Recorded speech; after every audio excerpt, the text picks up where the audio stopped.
I'd like to call to order the Westford Conservation Commission meeting for Wednesday, August 13th, 2025. This meeting is being broadcast live by Westford Cable Access TV and recorded for playback online. By participating in this meeting, you are consenting to your likeness and audio being used in this way and rebroadcast later. The first item on our agenda at 7 o'clock is open forum. Do any members of the commission have something for open forum? Okay. I'd like to welcome our newest member, Lauren Hartnett, who was appointed by the Select Board last night, so welcome. And Matt, do you have anything for open forum? Just reiterating news flashes that have been sent out over the last 24 hours. West Nile virus was detected in a mosquito sample in Westford. They're anticipating spraying an area tomorrow evening after or about 8 p.m. For more information, please go to the town's website, but wanted to also share it on this venue as well. Do any members of the audience have something for open forum? Which mic would you like me at? Whichever Stand up one? works better for you. Good evening. I'm Ellen Hardy, and I'm here in my capacity as president of the board of directors of the Drew Farmhouse, Inc., which has renovated the Drew Farmhouse into 5 apartments, which is now totally occupied. But when it became clear that the Habitat for Humanity project, where they are creating 2 habitat homes inside our barn, was going to take longer than our project, we came back to the town and asked if our site plan approvals could be extended and we wouldn't have to finish up the site until Habitat finishes. Since that time, there is a small drainage that we're supposed to do at the very back of our property. Since that time, the plan for the Mass DOT project on Boston Road, which was a retention basin 13 inches deep on the property behind us in a wetland, is now where they are storing bulldozers, gravel, pipes, and all their other equipment. I presume that will be there for the duration of the project. So what we need to know from the town, and I'm starting board by board, is how does this affect our site plan status? Because I believe that Habitat will be done before DOT will be done. It seems silly for us to put a little bit of gravel out there when they have built a very large mound of sand on which there is a lot of equipment. So I don't know if we need to come back and look at the entire site plan in terms of what our plan says, or if we ask the town for permission to push everything out until the Boston Road project is finished and we see how they leave the town's land behind us, including the access to the Peace Trail, which is now pretty much a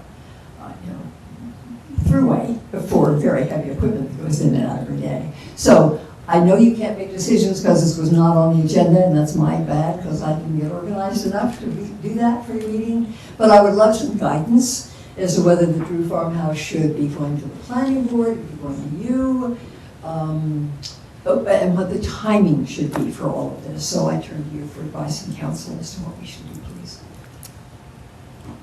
I'd like to discuss that with the Assistant Town Manager of Land Use and Economic Development. My initial thought is that drainage that you were supposed to install on the property, that's staying. That's the trench drain or whatever the French drain, whatever is supposed to be installed, was supposed to be solely on your property, correct? I thought, however, Matt, and this may be my misunderstanding, was that the purpose of that was to stop the drainage from our back parking lot, which goes downhill, from going into the wetland. Well, I can look into it. Okay, that would be great if you would, and then just advise us whether we need to go back to the planning, and perhaps I should have started with Jeff. But I wanted to bring it to your attention because my other question was, did that current use of that town land for what it's being used for now by Newport, did that come before this board, or, because it seems to me that's a pretty major... You mean to be used as a staging and lay down area? Yeah. Yes, that was back earlier this year. Okay. I could find the details. No, that's Yeah. fine. I can find out on your agenda and I can go back and look at that Yeah, and myself. they had given us a plan that talked about where they were going to be doing things. I think, controls to keep stuff from flowing out of a contained area and stuff. But yes, we did have a review of that. Okay. If we just could coordinate that in terms of our SUP plan and what we do at which time relative to the Newport plan, which will be, I think that project will last longer than ours. So we'd love your guidance, and you, Matt, can follow up, or I can come Certainly. back to your next board meeting. Okay. Okay? Thank Thank you. you all very much. Do any other members of the audience have something for open forum? No. Okay. Switching to our next 7 p.m. agenda item, it's a discussion of Teamworks Adventure Camp lease extension for the use of East Boston Camp Stony Brook Conservation Area.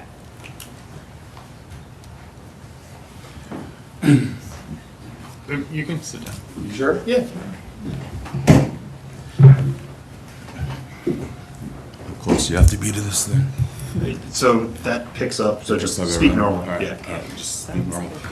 My name is Chris Wallace. I'm one of the representatives with Teamworks. This is Sarah Mallard. And also a senior member of our management team, and then Stacy Lavely, who is the camp director up at the East Boston Teamworks Adventure Camp. We'd like to thank you for the opportunity to meet with you guys today.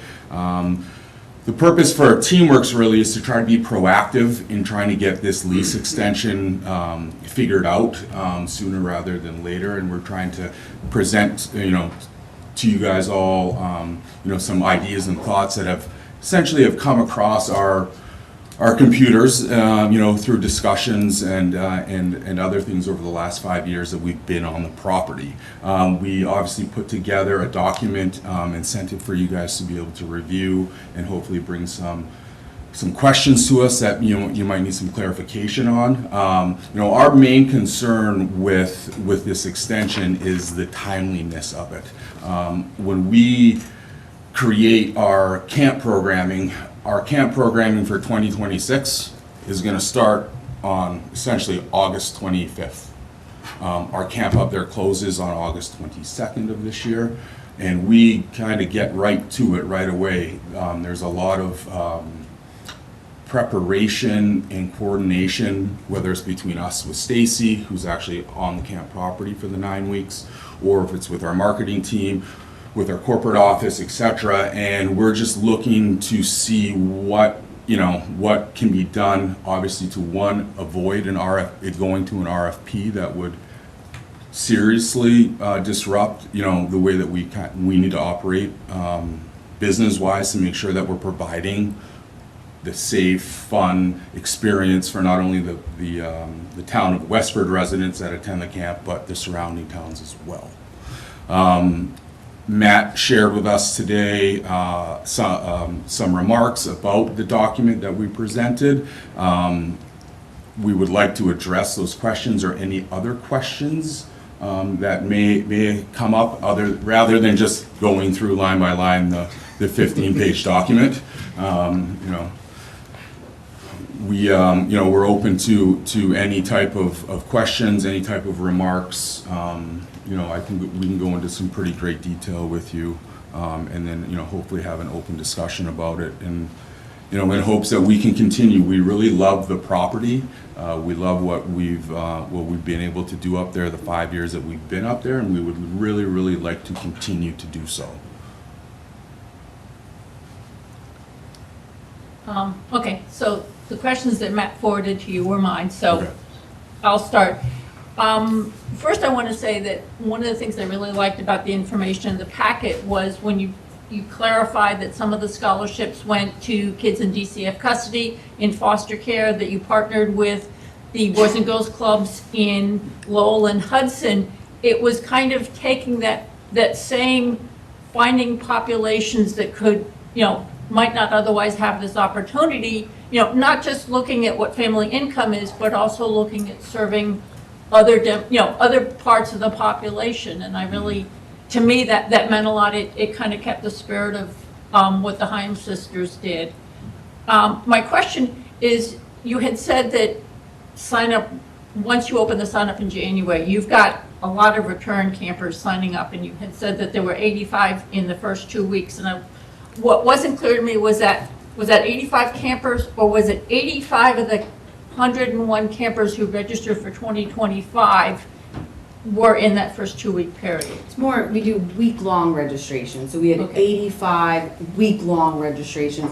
A lot of the kids probably were coming for multiple weeks of that 85, so maybe 6 of those weeks was one camper. Okay. But within the first 2 weeks of camp, we had 85 week registration. Okay, so 85 out of 9 weeks times however many? Correct. Okay. Yeah. It just, We tend to have kids that come for multiple weeks of the okay. program. And I Yeah. just wasn't quite sure how to interpret Yeah. 85 campers, so, okay. Yeah, our registrations open early, like we try to get as close to January 1 as we can, because we have noticed, not only with this property in Westford, but all of our other camp properties, there are a lot of parents that are very organized, and they need to know where their kids are gonna be in the summer and January. And so, again, that kind of goes back to the business side of it, of how we operate and get everything out to, to the public in order for them to register Okay. at an early date. A lot of the other questions really got into the options where we were talking about, with conservation and traffic, and I don't know, I don't want to necessarily drag us into that. I don't know if other people had comments or whatever from looking through the presentation. Jim? That is a main point. We had a discussion with you guys months ago, and it really focused on road surfacing and repair and maintenance, and the number of vehicle trips going in and out of the place every day. We made no progress at those meetings, and I haven't heard anything from Westford Land Preservation Foundation in writing. Andrea, it has to come from Andrea, right? She's the president. We have to get something from her that tells us how many vehicle trips per day in and out, and then what we can do with the road. Well, but some of that also is the Westford Land Preservation Foundation is in the process of looking to As transfer. far as I know, they haven't changed anything yet. No, but one of the things is what the Westford Land Preservation Foundation says, is that binding on Sudbury Valley trustees if they become the CR grantee. So a lot of this is. If we have something in writing from them, I would have to say, yes, it would be binding. It would carry over, because if all the responsibility for following the conservation restriction moves from Westford Land Preservation Foundation to Sudbury Valley trustees, so be it. Ellen? Can't start changing the rules. I did a U-turn after I left my Brew Farmhouse hat on. I'm Ellen Hardy, and I sit on the board of the Westford Land Preservation Foundation. We were not aware of the fact that you were looking for a document like that from our board, asking us for the number of cars that we expected. The last conversation we had, we thought an RFP was going to be considered for this property, because we're very concerned that the conservation restriction on that land, which was adopted by the town 20 years ago, has slowly been expanded, and the amount of traffic going in there is our biggest concern as a board. And what we write down and what we have decided as the holders of the CR, we didn't write the CR, we enforce the CR. And so will Sudbury Valley trustees as our successors, and their board has voted to take that over. We're in the process of transferring that. Nothing will change. Jim's absolutely right. It will be a different body enforcing it, but the conservation restriction is the same, and the interpretation of it will be what it has been with our board there. We have been too lax, and we made that clear to you 2 years ago when we came and said the amount of cars going in there is not what is allowed under the CR. The paving topic too. And the paving topic, exactly. So I'm glad I happened to be here, because I think the foundation did not know, and I apologize for that. I did see it was on the agenda, but I didn't know that the representatives were going to be here. We did expect an RFP, so we didn't know there were negotiations going on without an RFP. And I just think the Land Foundation needs to be at the table for every one of these discussions, because that's our job, and that's what the town asked us to do when they made us holder of the CR. So I don't know how we back up a little, and I don't want to, I think this conversation should continue because these people have been kind enough to come. But I do think final decisions must include our board, and if there are things you need from us in writing, maybe they went to Andrea. I'm seeing her tomorrow morning, but I was not aware that you were Yeah, looking I for that reached out this evening, I reached out to Andrea, probably middle of July. and It asked her was- for that in writing, Matt. You know, or this was after the email communication where she, you know, discussed potentially, you know, there was correspondence with all the board members and all the Westford Land Preservation Okay. members kind of responded individually. Right. And again, Andrea, you know, intimated that, you know, this should be something that should be discussed with the Sudbury Valley trustees. I asked Andrea for clarification as was that, you know, what, should I be looking to speak with the with the Sudbury Valley trustees as the successor of the CR? Or, you know, and I hadn't heard anything back. Okay. So, Senior tomorrow. Two things are also, you know, it was over a year ago that we thought there was going to be a meeting with Westford Recreation with your team. That meeting never came to fruition. So lots of little parts, and it's not. Yeah, anybody- we thought so too. We Yeah. were one of the only ones that showed up to the meeting. I didn't know that a Yeah. date had been set for the meeting. Yeah. So we have miscommunicated, and I apologize for that. But tonight is the night that we must get all on the same track. You have a schedule, we have a commitment to uphold the conservation restriction that is not negotiable, but we need to work with you and with the CONSCOM. So I don't want to interrupt this meeting. I think the discussion you're having is absolutely necessary, but Jim is absolutely right.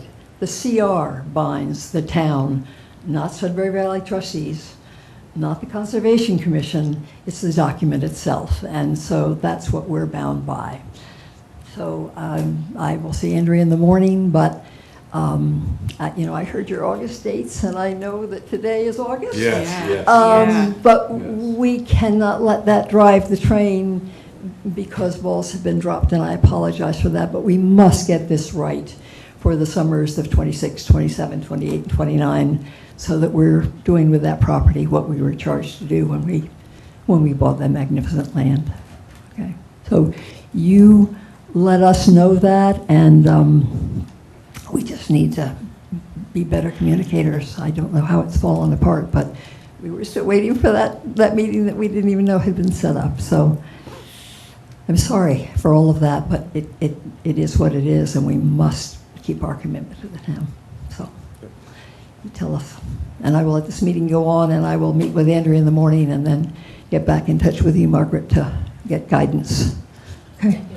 Thank you. And thank you. I'm sorry we missed. All right. So, I guess to make use of, so this is not the only conversation that we're going to have on this. This is kind of the start of the discussion. Teamworks had come forward with 4 options for ways to address the amount of traffic. I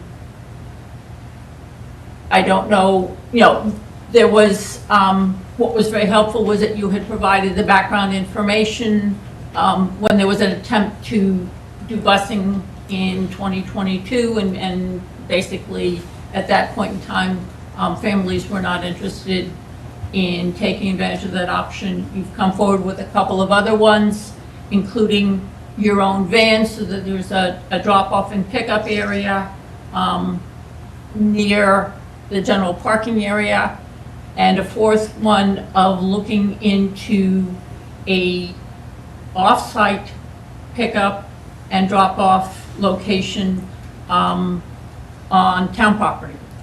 Correct. And I think,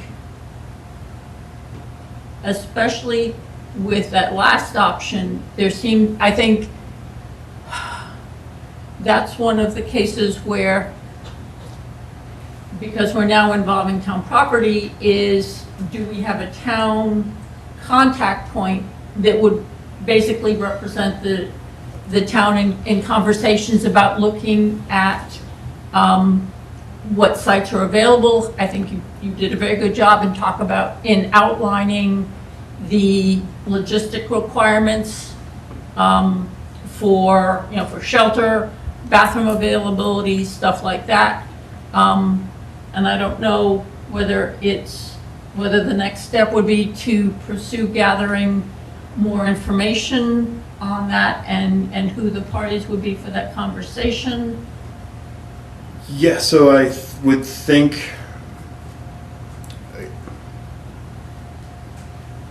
in terms of the location, again, I'm trying to figure out what is open, what is available, again, kind of to avoid conflicts, you know, as you guys have mentioned, you know, having the kind of inadvertent drop-offs for, say, Westford Recreation at your at your camp. I'm also seeing that, you know, on one hand, my thought was, oh, well, where is Westford, Recreation doing there? Because then there's there's a facility, there's, kind of access, that's an open building. The other, concern then is, making sure the right people are going to the right places again. But I mean, that's certainly something that just could be ironed out. Again, I can speak with the recreation director about kind of their thoughts on, on this, again, as, kind of they too will be following the, what the CR grantees find to be the most appropriate traffic management. Right. And I think that's important, obviously for everyone to know that, what they feel is the appropriate amount of cars or vehicles that can go up there, on a daily basis. Option 3 and option 4 really have a lot of logistics to it. Obviously, option 4 brings in not only logistics from our own camp end, but then obviously the town as well, with open availability, where can this be done, that works. And then we would, and then obviously, another side of that is getting a bus company that is willing to make that. To provide the service. Well, about the service, to provide Yeah. the service for us. Okay. Because I think with option 3, with us doing some type of, shuttle from the bottom of the, of the gate, the parking area, and then up, that's just, it's a serious financial obligation for us. Again, we want that to be considered, for sure. But number 4 is there's a lot of logistical things that we think that we covered, but when we leave this meeting, we could have an idea tomorrow that might have to add to that, which would then bring more logistical issues possibly. And you, with the operating the camps for 5 years, you were the ones that have the boots on the ground experience to know what a lot of those challenges will be, With option 3, where you were talking about the drop-off and pickup area, from looking at the map, it looked like that's the meadow next to the parking area? So originally, no, we thought it was just like the turnaround parking area, like the little horseshoe. The teardrop. The teardrop horseshoe Okay. that's there. Obviously, one of the logistical things for us that really could, would be very difficult to manage is just allowing it to just be public access still during our drop-off and pick-up times. And especially if you're running buses up that main road and people are Correct. deciding that they also want to Correct. walk up the road. So I believe, one of your comments was, what do you mean by the main trail? We mean the road that goes up, the road that goes up to From the the camp. parking From to the the parking camp. lot to the camp, Yeah. yeah, that's what we meant by main trail. And that's what I thought, but I didn't. Yeah, no, Okay. and it was fair to ask it that way, Okay. the way that you did. Because I kind of, that meadow area is generally used for overflow parking when the camps are rented by a group for the weekend. Okay.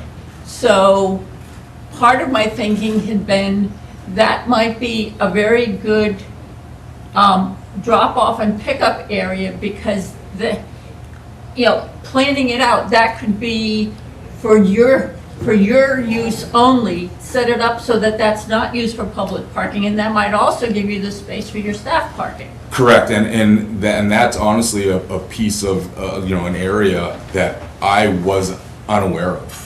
Okay. I've driven around the teardrop a little bit, but I always kind of keep looking left, I don't Yeah. look to the right.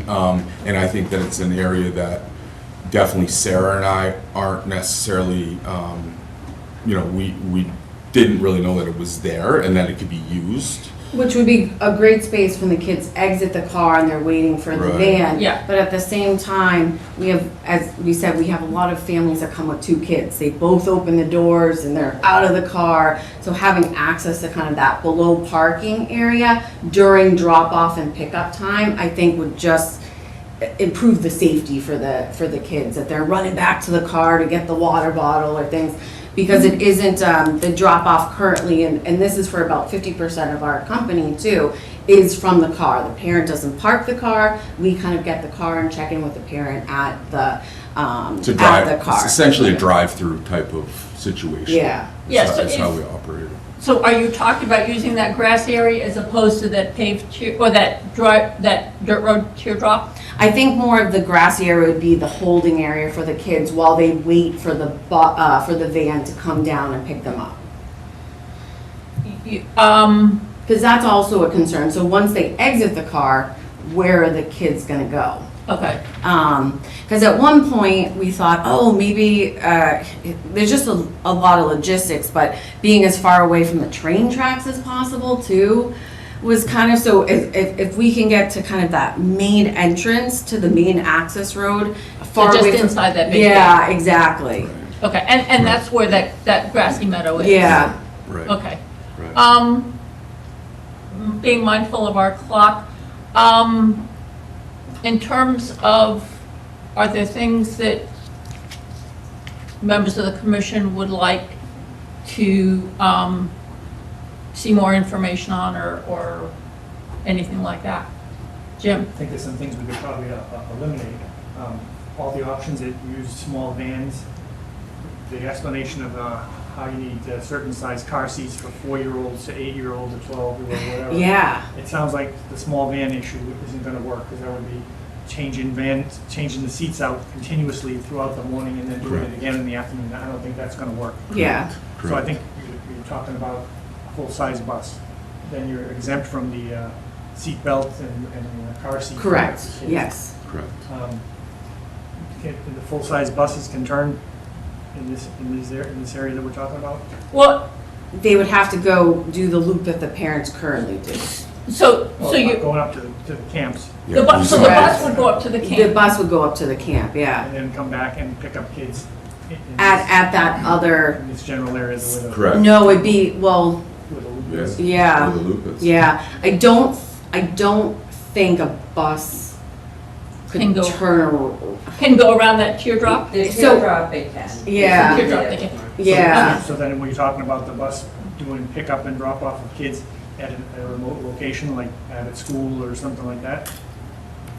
Well, That's but- essentially That option 4. was, that was option 4, That's that's what I option thought you were 4. talking Yeah. about. Yeah. I'm not talking about any Yeah. one option, but just aspects of all of them, like anything with a small van, I don't think we can use the small vans. Right. So what you're saying Bus, yes, is, we can use it, but I think we have trouble with orienting the bus. Yeah. so what you're thinking is the variation on, option 3 was the small van. You're talking about a variation of option 3 that uses a full-size bus picking up on-site as opposed to picking up at an off-site The location. explanation was really good about what they can and can't use for picking up the kids in Yeah. car seats and seat belts. So I think small vans are gone. Okay, But I think full-size buses work. but option 3 Full-size is, buses are difficult to turn around in here. So do we have to, Well- are we then pushed into a position where we're using a remote loading Well- location? but the thing is, I don't know that you've looked at, if we took that grassy meadow and did a U-turn through there, well, no, because you're saying that that's where the kids would wait till the bus was there to, okay. Correct, yeah. Because part of this also is if we're using buses to go around that teardrop, then all of a sudden you're creating a logistical challenge if you've also got the public showing up wanting to park and go for a walk at the same I wasn't time. talking about the bus going through there. I was talking about bus loading and unloading at a remote location. Okay, okay, so I think we what have you're, I think we have difficulty getting the bus. so what you're saying is, around in is this lot. having a bus go around that teardrop by the kiosk, do you think a school bus could do that? We had done it with Marcus Lewis once, because we had to pick somebody up down there for a Mhm. medical situation. And we were able to do it. He said it was very difficult, but he was able to do it. And we had full-size. We are gonna have other buses with people, purposes. walkers in the morning, walkers in the afternoon. Mhm. We're not gonna turn off the Camp Taggart to the whole public. Okay. I'm not willing to do that. So what you're saying, I think where you're going with this, Jim, is that there are logistical challenges both from vehicle movement and the fact that the general public is also using that lower parking area, that regardless of what vehicle you used, trying to do a drop-off and pickup in this area is not going to work. It has some major problems, I think. Okay. Yeah. Do you want, having heard the comments that you've heard, do you want to kind of take some time, go back and kind of, Yeah, I mean, the feedback is great for us because ultimately of the four options, we kind of know where it stands. With, obviously, option 3 being, the seatbelt and the van stuff, and that really not, working, as Jim has said. We can look into, we'll dive further into option 4. okay, and that's going to look at it from Right. the town side? Right, and I guess, for us, it's just communicating with Matt to see, how we can get this going with, a town liaison for that, so that we can get that conversation and get some logistics worked out with that. But Jim, one of the things that gets into is if they're using the buses to run up to the camp to deliver the kids, then that, do we basically say to the public during drop-off and pickup, that the public should not be walking up that roadway during that time because, there are now full-size buses going up and down that road? We're not gonna have 75 cars going back and forth. Instead, we're gonna have 1 or 2 buses. Right, but, but some of it is, does that create, and I think maybe that's something that we need to think about, is do buses on that road going around that curve create issues if we've also got pedestrians walking the road? If the buses stay within the speed limit of 10 miles an hour or less, I think we're probably okay. Okay, well, and I think that may be something we need to Fair look enough. at. It's better than 75 cars going back and forth. I think it's safer, too. 1 bus versus 75 cars. Yes, but cars are a lot more maneuverable than Cars are in buses. a lot more rush dropping the kids off because mom and dad are late for work, So- late for lunch, late for pickup, late for drop off. That's why the Okay. 10-mile-an-hour speed limit. There would be some concerns if the rec camp also has cars going back and We have the forth. same So issue. there would be some Yes. concerns We have the same issue for with us, that. yeah. Yeah, and you being the larger program, you get the most attention, but yes, the rec department contributes cars going up that hill, which, as Ellen said, that's not. It's different when it's 2 cars passing, a large school bus kind of thing. That's true, you wouldn't necessarily want to. Yeah. Okay, so, I think you've heard a lot of our, questions and concerns. In terms of, are there any members of the audience who have comments or questions they'd like to make at this time? Or questions to ask? No. In terms of when we have our next follow-up meeting, in terms of, Could we do like Is 15 2 minutes? weeks. Could we do 15 minutes every meeting? They Um, don't have to be here in person, they can call on a phone or something, we can discuss the topics that need to be. But I don't think we have a lot of time. I don't think we're gonna go with just a straight extension of the contract. I think it's gonna be modified in some way, shape, or form, whether it's through a RFP or mods to what we've got on contract. And you're talking about an extension with modifications of that extension Maybe. as one of the options? Maybe, yeah. Yeah, okay.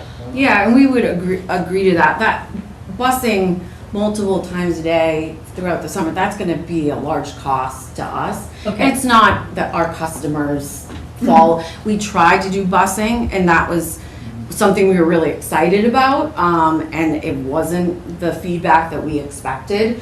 So that is gonna kind of come back on our cost. So we would probably like to negotiate because of kind of the fees that are gonna go along with that.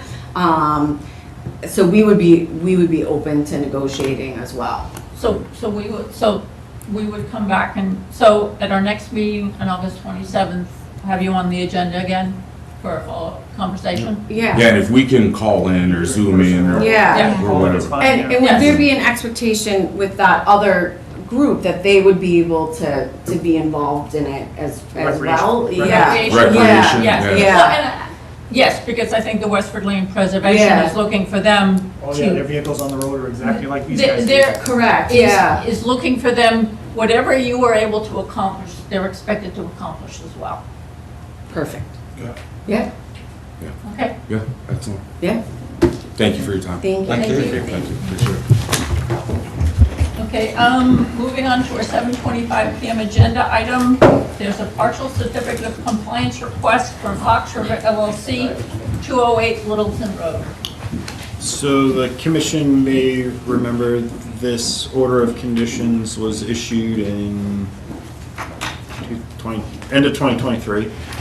This was for the construction of what is now the Bright Path Daycare at 208 Littleton Road. It was previously just kind of a manicured lawn area at the front of 210 Littleton Road, kind of by the Regency.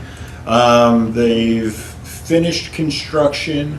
All of the stormwater management features have been installed per the plan.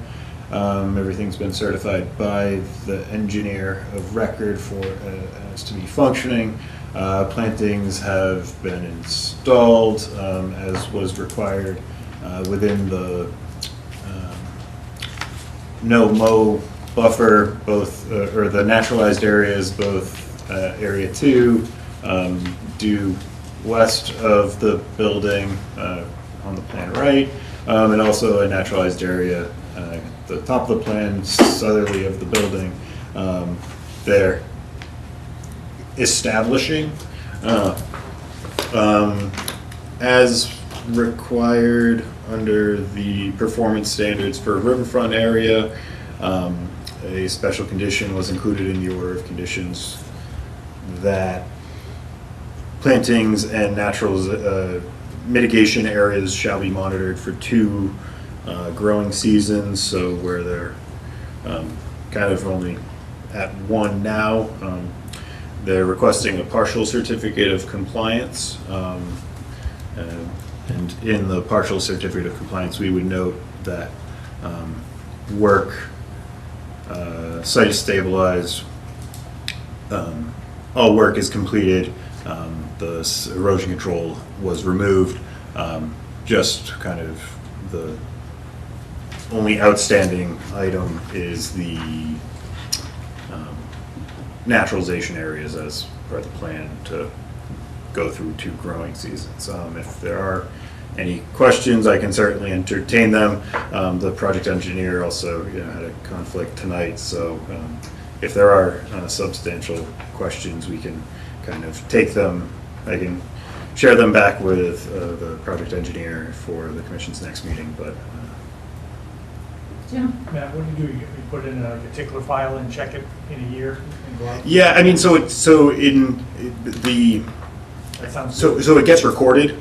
So the partial certificate of compliance gets recorded similar to a full certificate of compliance. There's just a different checkbox that says, work is satisfactorily done except for. Except for the 2 seasons. Yeah, so not that I don't intend to be here, say in another year, but in the event somebody else takes it up, they know oh, this is what it was for. Because usually that's kind of the problem, is trying to decipher, like, oh, we have half, why was the partial issue? So, Okay, thank you. No, Just in terms of process, why a partial, just so they can start operation?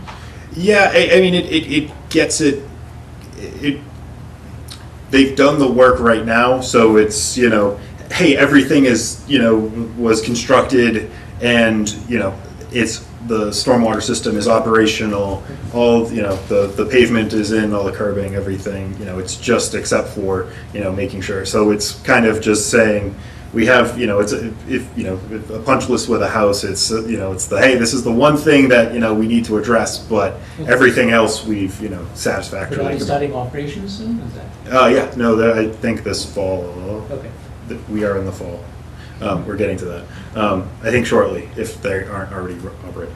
so it's also, at this point, they have the project personnel and the engineers still engaged. So now is the time that if there was anything that was holding up the partial certificate, they have the people there to deal with it, as opposed to a year from now, it might be hard to, go off and corral the people you need to come back and do stuff. So might as well pick the box. So I was, again, I've been pleased with throughout this process. They've managed their site well. And if the commission's, I would recommend issuing the partial certificate of compliance as discussed. Any other questions? Can I have a motion to issue? Audience? Oh, do we? No, I was trying to get ready to keep you guys on time. I was trying to get to the podium. Do we normally ask for input on certificate of compliance? You can. Okay, would anybody like to ask a question or make a comment about the request for a partial certificate of compliance? No. Can I have a motion to issue a partial certificate of compliance as outlined by Matt? Move. Second. All those in favor? Aye. Okay.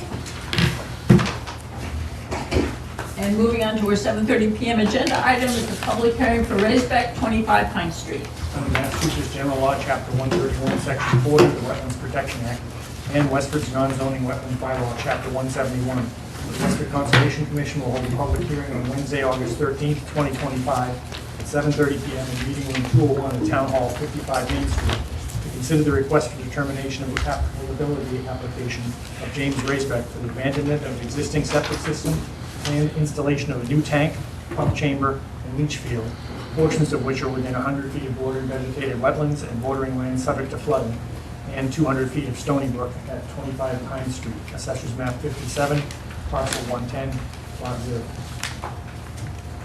Couldn't have said it better myself, all approved. Good evening, my name is Ted Doucette. I'm representing the owner. I'm the engineer of record who has designed the septic system and prepared the request for determination of applicability.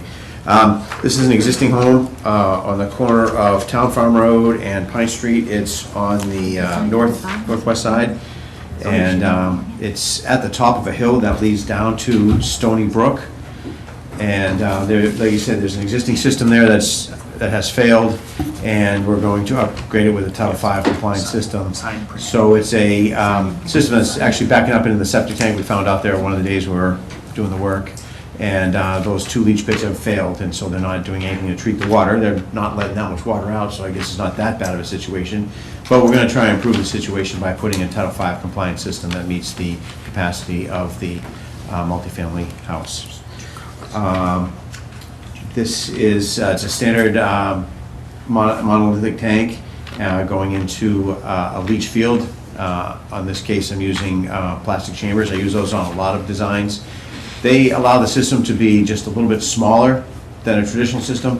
I think the work that is needed to put them in is easier. Rather than coming in with trucks and bringing stone and a lot of sand and things in, you can carry them in by hand. You can see the vehicle equipment access. That's probably where we're going to come in off of Old Town Road. It's already there and brings us right to the site. So one truck will come in, drop off the tank, and then there'll be probably a truck may come in with a load or two of sand. Just nice to have it there so you can level them off and make sure they're covered with the right type of material. Tank truck will come in to say that, drop the tank right in the hole, and then drop the chambers in like Legos and be out of there probably hopefully in 3 to 4 days, maybe 5 days, depending on how things go. So it is within 70 feet of the, it's about 70 feet from Stony Brook and from the floodplain. Just too much area there to be shown, but if you look at some of the plans, some of the photos in the RDA, you get a better idea how far it is from the resource areas. Yeah.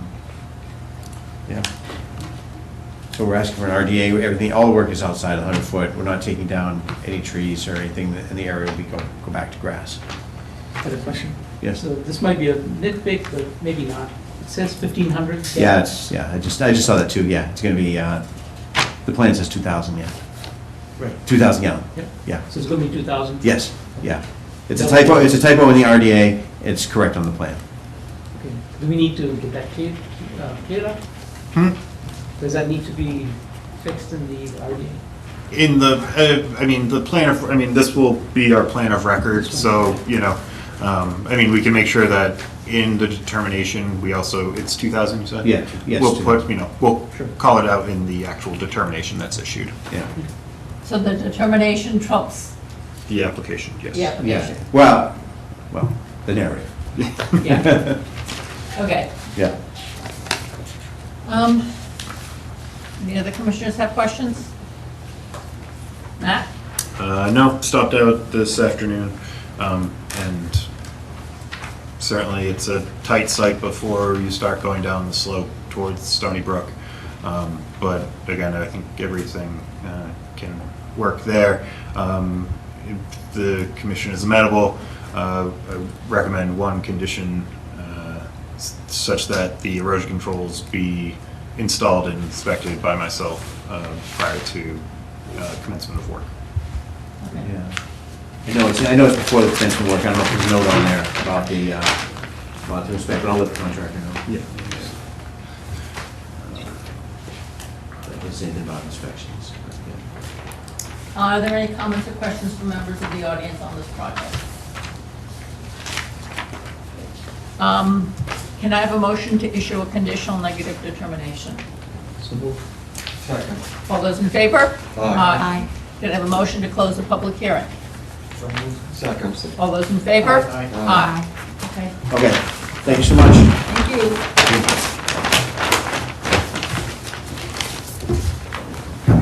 Moving on to our 7:35 PM agenda item, it's a public hearing for Caruso, 1 Dodge Road. Under Massachusetts General Law, Chapter 131, Section 40, the Wetlands Protection Act, and Westford's non-zoning wetland bylaw, Chapter 171. The Westford Conservation Commission will hold a public hearing on Wednesday, August 13, 2025, at 7:35 p.m. in meeting room 201 at Town Hall, 55 Main Street, to consider the request for determination of applicability application of Christina and Robert Caruso for the removal of 6 trees within 100 feet of Forge Pond, land under a water body, and bordering land subject to flooding at 1 Dodge Road, Assessors Map 19, Parcel 21, Lot 4. Hi, how are Good you? evening. Thank you. We just want to remove 6 trees. Name for the record. Oh, Christina Caruso? Robert Caruso Jr. Get to Okay. something, showing something. So what were the pictures? Yeah, so there's the, again, kind of the pines locating in that location. Here are the,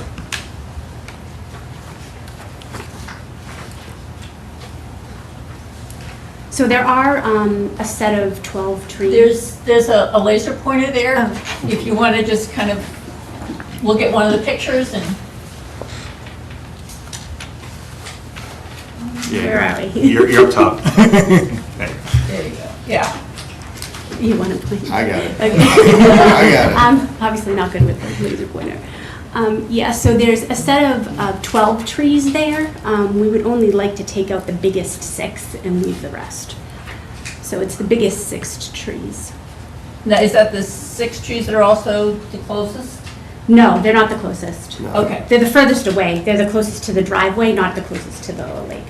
No, I wasn't, I read closest to the house. Yes, closest to the Yes. house, Okay. correct. The ones that Okay. could possibly fall on the house. Take it out, take it out. I did do a site visit last week. There still are, again, some of the pines are to be retained along the shoreline of Forge. The existing kind of slope from the trees down to the water body appears to be a boulder-ish retaining wall that was installed at some time. Years ago, It like- actually does seems to be functioning fairly well as in terms of kind of limiting undercutting of the area.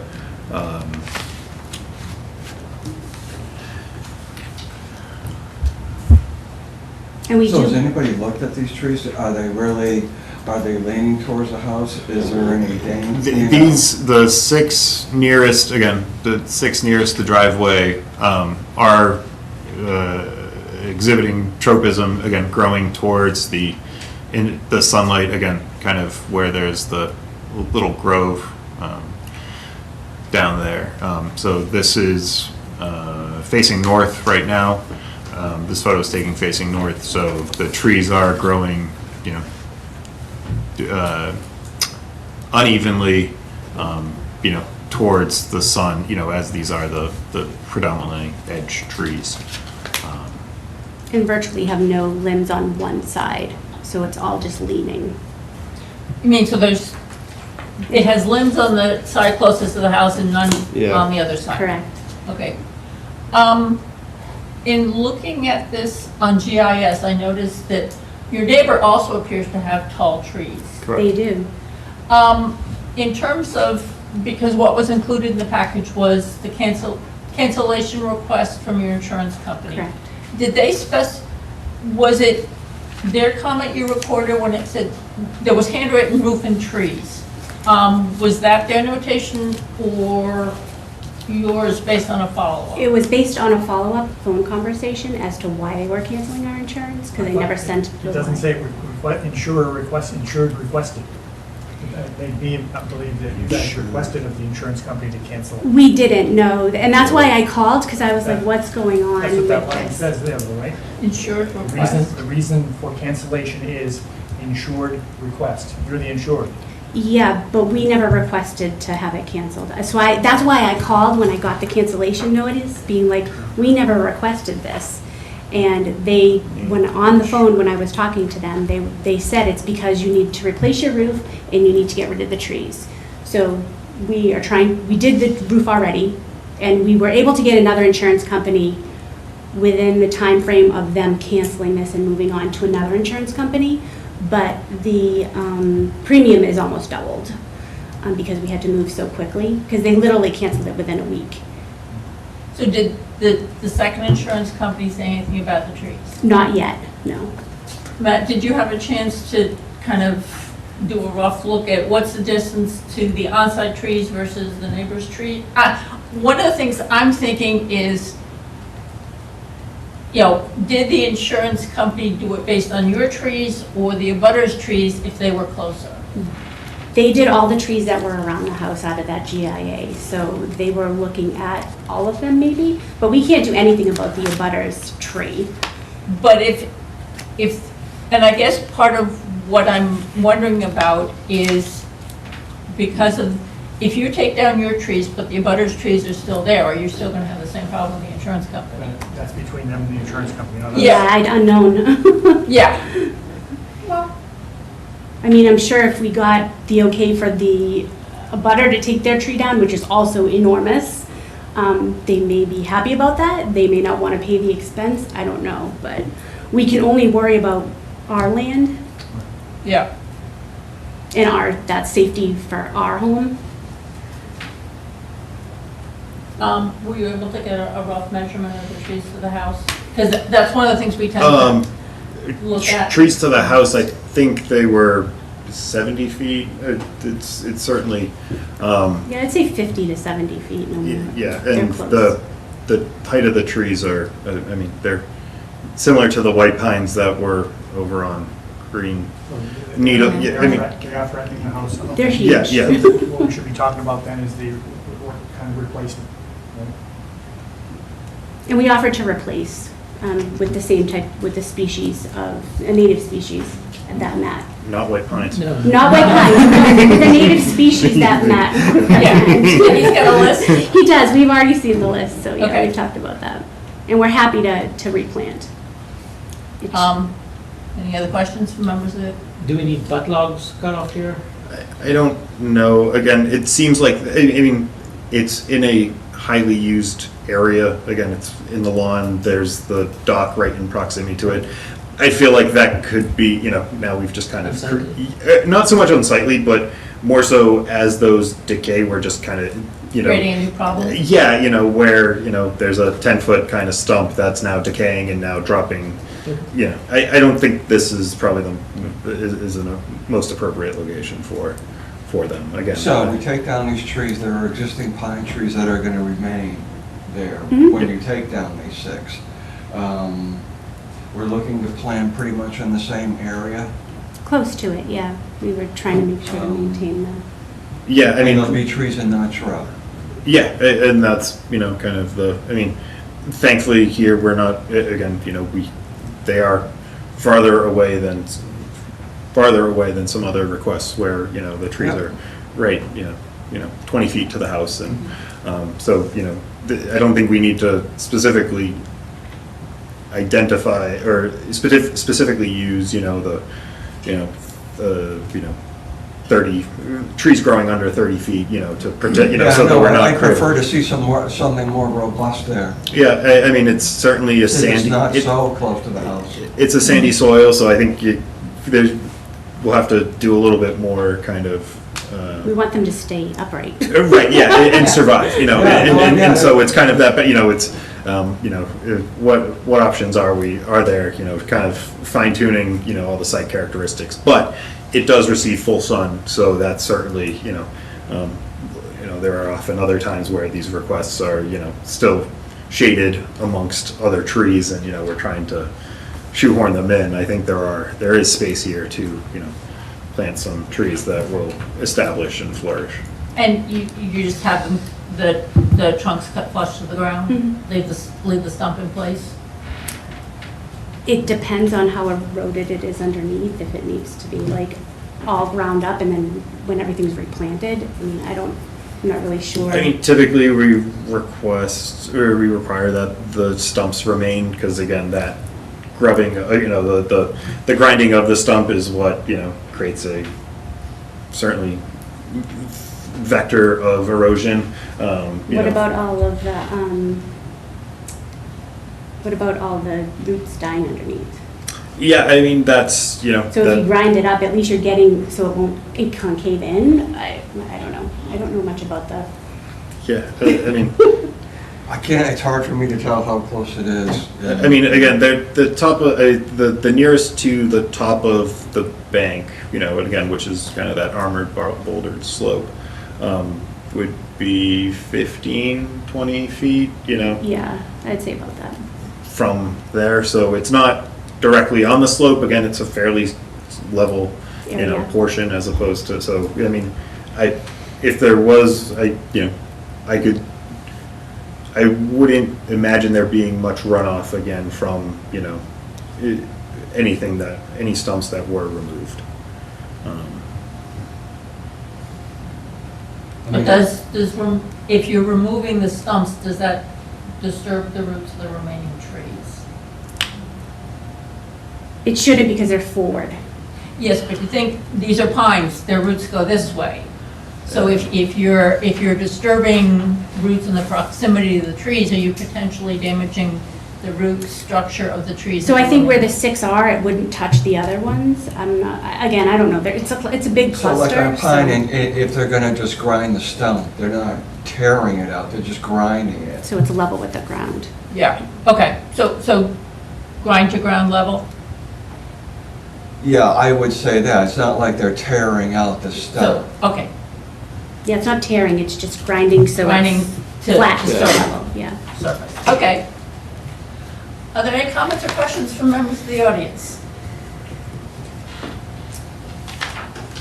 And I've asked for your comments. Yes. Would this be a conditional negative? Yes, with a one-to-one replacement and. Discuss with you. for- Yeah, confirmed, Meetings. confirmed, but with me, and then also that the stumps shall be ground flush with the ground. Yeah, do you want them to have any erosion control around it, or? I don't think so. I think it's all Okay. sandy. No. Can I have a motion for a conditional negative determination? So So- moved. Second. All those in favor? Aye. Aye. Can I have a motion to close the public hearing? So moved. All those in favor? Aye. You're all set. Thank you. Be in touch. Okay, that, moving on to our 7:40 PM agenda item, it's a public hearing for McKinnon, 8 Sherlock Lane. Under Massachusetts General Law, Chapter 131, Section 40, the Wetlands Protection Act, and Westford's non-zoning wetlands bylaw, Chapter 171, Westford Conservation Commission will hold a public hearing on Wednesday, August 13th, 2025, at 7:40 PM, using the 201 at Town Hall, 55 Main Street.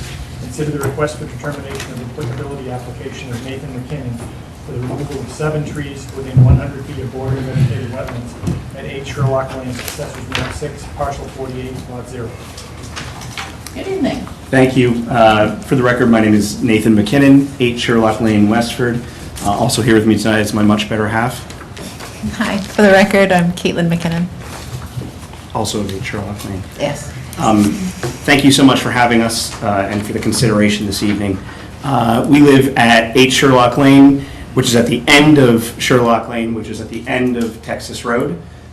We have a beautiful 5.5 acres there, of which our house and main property and yard sits on about half an acre at the front. And then the remaining 5 acres is a very nice untouched area in the back that enjoys, enjoys walking trails that connect to the Richard Emmett Conservation Area, which is one of our abutters. And so we're, and through the middle of it, as you can see there, between the back part of our woods and our house is a vernal pool that fills up every spring from April, and then is typically dry, as it was this year, by the end of June, beginning of July at the latest, and is a vernal pool. We have 7 large trees in the back of our house, in the back of our property, that we are looking to remove, that are within the buffer, and they are indicated there by the red dots. If, Matt, can I ask you that you go to the, this is a great view of the rear of our house here. If you want to use the laser pointer, if you Sure, want I'd be happy to to. point out particular trees. Just don't look at it. Yeah, and actually, I noticed a question about this. The PDF version didn't have the red circles that actually indicated the trees, Matt, for some reason. Oh. The PowerPoint did, Oh. and so those didn't come up. You can see the yellow things, but I actually Oh, the printed, tapes. I printed 3 copies of this with the red circle that was in the PowerPoint version I sent you. I apologize, I don't know why when we made it, but I will try and also just show you here. The first one is right here and comes up this way. The second one is right here. Third, fourth, fifth, and then 6 is this here, and the 7th is right there. But there's one that, There's also this one right here.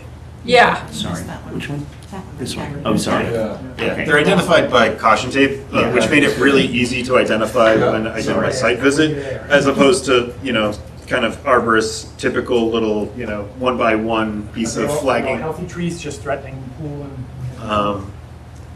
Yes, yeah, they are. Several of them have very large limbs that fall off regularly during windstorms and et cetera. We're not here to tell you that they're all dying and that that's the case. The issue is that have the canopy and the trees themselves have come dramatically over our entire property. And this area back here is where our children play. So just to show you in this picture here, this is the GIS image from 2015, and I tried to draw a line there at the actual line of the trees, not the shadow, just to show you what it looked like and how much you can see. And I tell you to focus here in the distance between the shed and the tree canopy and the pool and the tree canopy, et cetera, and there's a fence all the way around there in the play area. And then if you can go to the next photo, Matt, and see what happens here. That's our shed, that's the pool, et cetera. I chose an August 24 photo and not the 25 photo because the 25 photo was taken in the winter months, so you can't really appreciate the tree canopy as opposed to the summer months of June and August to be able to see. And if you can go down one more photo, please, Matt. This shows you just standing at the edge of our yard what the issue is, that they all are angling way out to seek the sunlight. As you saw in the earlier photo from the back of our house looking out to the woods, it's a very densely populated area of forest. And so there have been several trees that have fallen right in this vicinity, but they've been the ones that our whole property's on a hill. And so they've been the ones that have been leaning towards the wetlands. So when Matt came out, he could see that there were several trees that actually had fallen down into the wetlands area itself. So our goal here is protection of person and property. We have a lot of trees in our backyard that we love and very much love the feeling of being in the woods. But we would like to be able to have an opportunity to just make sure that this doesn't become a further threat than it is and actually cause harm to someone or something. And these are the 7 that then allow that to happen. Jim? Matt, it seems like there's an awful lot of greenery, a lot of trees besides the 7 that you're asking to take down. Would you recommend like maybe adding 3 or 4 replacement instead of a 1-for-1? I don't. It seems like there's a lot of trees that we're not touching. Yeah, I'm not. I understand where you're coming from. I'm concerned that with them being all northerly facing, so kind of the opposite of the previous application where the trees were kind of exposed, the exposure was now southerly. This is more, a northerly exposure, so they're not going to get that same, they're going to still be competing. They're going to have to lean to grow. Well, that too, but they're going to be competing with the mature canopy and the. I'm just not 100% sure that they would get established in the manner with which we're trying. I know where you're. It's again, we see a lot of these requests. When they're dead ash. Dead ash or dead pines, and there's, but there are with their. There are healthy canopies associated with them, but I think that there's also enough kind of second row trees that without the. Do you think a no replacement? I mean, I certainly think there. Is there understory with things like winterberry and stuff like that would provide habitat? There's much more understory within the wetland resource itself. Okay. The BBW again, and kind of the vernal pool as mentioned. I'm not as much. There's some. I mean, there's also a trail. So the kind of the property owner glossed over it. One of the trails for connecting the Emmett Conservation Land with the Audubon land. The trail's kind of right down here. Yeah. So, if anything, I would think if there was a native, kind of shrub, I think something that would benefit understory, but also provide some screening from, the walkers going. That would be something that I think would be it would provide some habitat value in terms of fruiting berries, whether winterberry or one of them, but also at the same time we're not just planting something to plant something. I'd be concerned that because again the understory is limited probably because of the mature vegetation that is kind of limiting its growth in any new understory. So I think if there's a shade, we could find a shade tolerant, native species that's growing to, that kind of serves dual purpose. I think maybe a kind of. And how many? Well, Noel, did you have a question? Yeah, 3 actually. First, are these all pines? No, in the arborist letter, I think they mentioned 4 oak, 2 maple. Well, that's right. Yeah, and 1 pine. Yeah, for surprise. How tall are they? I didn't see that. The pine is well over, I'd say 100 feet. And the others are probably 60 plus feet. So pretty mature then. Yes, they're all very mature trees, yeah. Yeah, this house was developed in the late 70s? 80s. 1984. 84, mid-80s. So again, certainly after the adoption of the Wetlands Protection Act, but before the local wetland bylaw and the setbacks associated with it again. So kind of the lawn is where it is. And third question is, where's this relationship to the wetlands? So How if, close? Is that If you go, Oh, if from you go, the- if you go back up to the top photo, further up, with the red dots, right there. so I think the nearest kind of point to it is probably 10, 15 feet. Again, there is still a second kind of row of mature trees before you get to, and you can kind of see it from one of these aerial imageries. I think it was. No, this, I mean, you Oh, can, that you can very much see kind of the shift in vegetation composition from the mature tree vegetation, right, kind of at the, within the buffer here and over here. And then once you get into the hydric soils, you get a very much different composition. These trees are coming like this. There are then a set of trees that are just pointing straight up that are causing the elements to move between the actual wetland and and the trees we're looking to. And so it looked like the trees that are leaning all their branches are on the sunlight Got side, it. and the other side of the tree is pretty bare. Correct, because there's very mature trees right behind it that are blocking all of the. Okay, canopy. which kind of adds to being off balance. Yes, Okay. yes, that's, Did hence Jim? we're here. Yeah. So Jim, so one of the things that we're thinking about is if there was a shade tolerant shrub Providing- that you could put in as a replacement, it gives you some screening from the trail. We would certainly be amenable to that. I will need some assistance in identifying a shade-tolerant shrub. I- Yeah, that would be my only request, Yeah. because I can talk about that offline. Yeah. Any other, Would you need us to do 7 of them, or could we just do a handful I of them? like the one-to-one, so Yeah. there's opportunities here to plant, We just don't have. shade-tolerant shrubbery or whatever, so let's do it. Yeah, the only thing I would just point out, and Matt, I think you can back me up on this, is there's not a lot of unshrubed areas all along the actual wetland, all in there. And so I feel like we'd almost be removing something to find a spot to fit it in. I mean, I think we can try and find, locations, again, whether it's just on the inside of, the lawn, right at the lawn's edge, or maybe 4 and then 3, so that they're kind of staggered and you get more of a screen Sure. rather than trying to plant 7 in a long row. Yeah, we could try and figure something. But yeah, and I think Matt can provide Yeah. good input. Lauren? Are they being cut all the way down to the ground too? Yes, that was our intention. There is 1 to 2 dead trees that are still 15 feet tall, even have exposure on the side, right in the exact area, Matt, if you remember. Oh, you actually get the one identified that's that. split, yeah.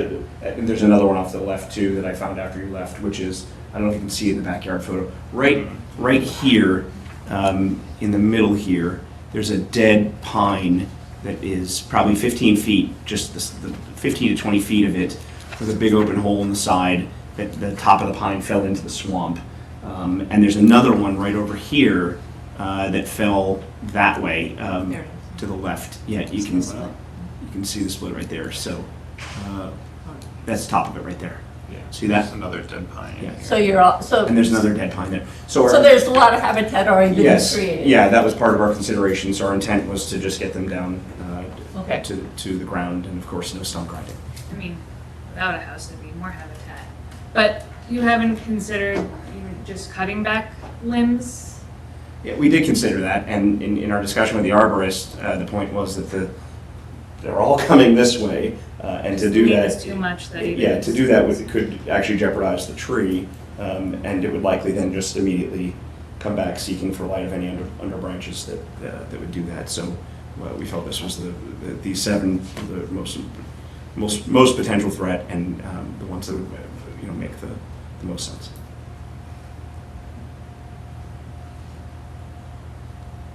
Are there any comments or questions from members of the audience? You're all set. Can I have a motion for conditional negative determination? Second. All those in favor? Aye. Can I have a motion to close the public hearing? Second. All those in favor? Aye. Thank you very much. Thank you so much for your time. Appreciate it. I'll be in touch. Appreciate it. Okay, moving on to our 7:45 PM agenda item. We have, actually, is there something for me to sign? Yes. I'll sign and do 7:45. Oh, sure. Everyone on the This public hearing is being rescheduled. It's open at the commission's next meeting on August 27th as the notification requirements as stated in 310 CMR 10.0 weren't complied with. So the commission does not need to continue anything. It's just a butter notifications went out. We wanted to make sure that we kind of acknowledged in the event somebody had questions. Okay, moving on to our 7:50 PM agenda item. It's a public hearing for Billington, 87 Hildreth Street. Under Massachusetts General Law, Chapter 131, Section 40, the Wetlands Protection Act, and Westford's non-zoning wetland bylaw, Chapter 171, the Westford Conservation Commission will hold a public hearing on Wednesday, August 13, 2025, at 7:50 p.m. in meeting room 201 at Town Hall, 55 Main Street. Consider the notice of intent application of Jennifer Billington for the construction of an 18 by 22-foot addition to a single-family dwelling within 100 feet of bordering vegetated wetlands and an intermittent stream at 87 Hildreth Street, Assessors Map 16, Parcel 2, Lot 0. Good evening. Good evening. For the record, you are? I'm Brian Billington of 87 Hildreth Street. And I'm Jennifer Billington of 87 Hildreth Street. Okay. If you can provide just a brief overview of the petition. Yeah. So we're looking, our mother-in-law has moved out from Pennsylvania, and she's getting older, and it's not really good for her to live on her own or live on a second floor. So we're looking to do a one-story addition to the right side of our house. I guess that's easterly. Would it be, or is that northerly? You're right. Easterly, okay. And essentially, we're just expanding a bedroom and adding a bathroom and a closet for her, so she can have first floor living right outside our kitchen and kind of ease her end of days. One comment that, and did not make it into the commission's meeting packet, but plans were provided at the chairs. As this was a comment that was raised, with the location of, and this house was constructed in the late 70s? 78. The leach fields, which are, were shown on the plan based upon the health department's files, there it's in one of two potential locations. There were several documents online and they didn't all agree with each other. Regardless, what probably would potentially be a good access, good construction access is likely over some or all of a leaching field, potentially a septic tank.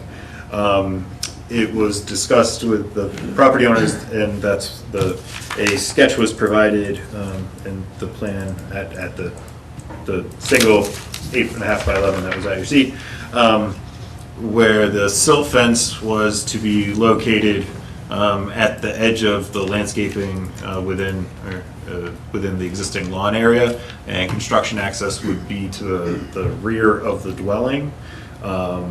I stopped out this afternoon to take a look and kind of evaluate things, and for the most part, I think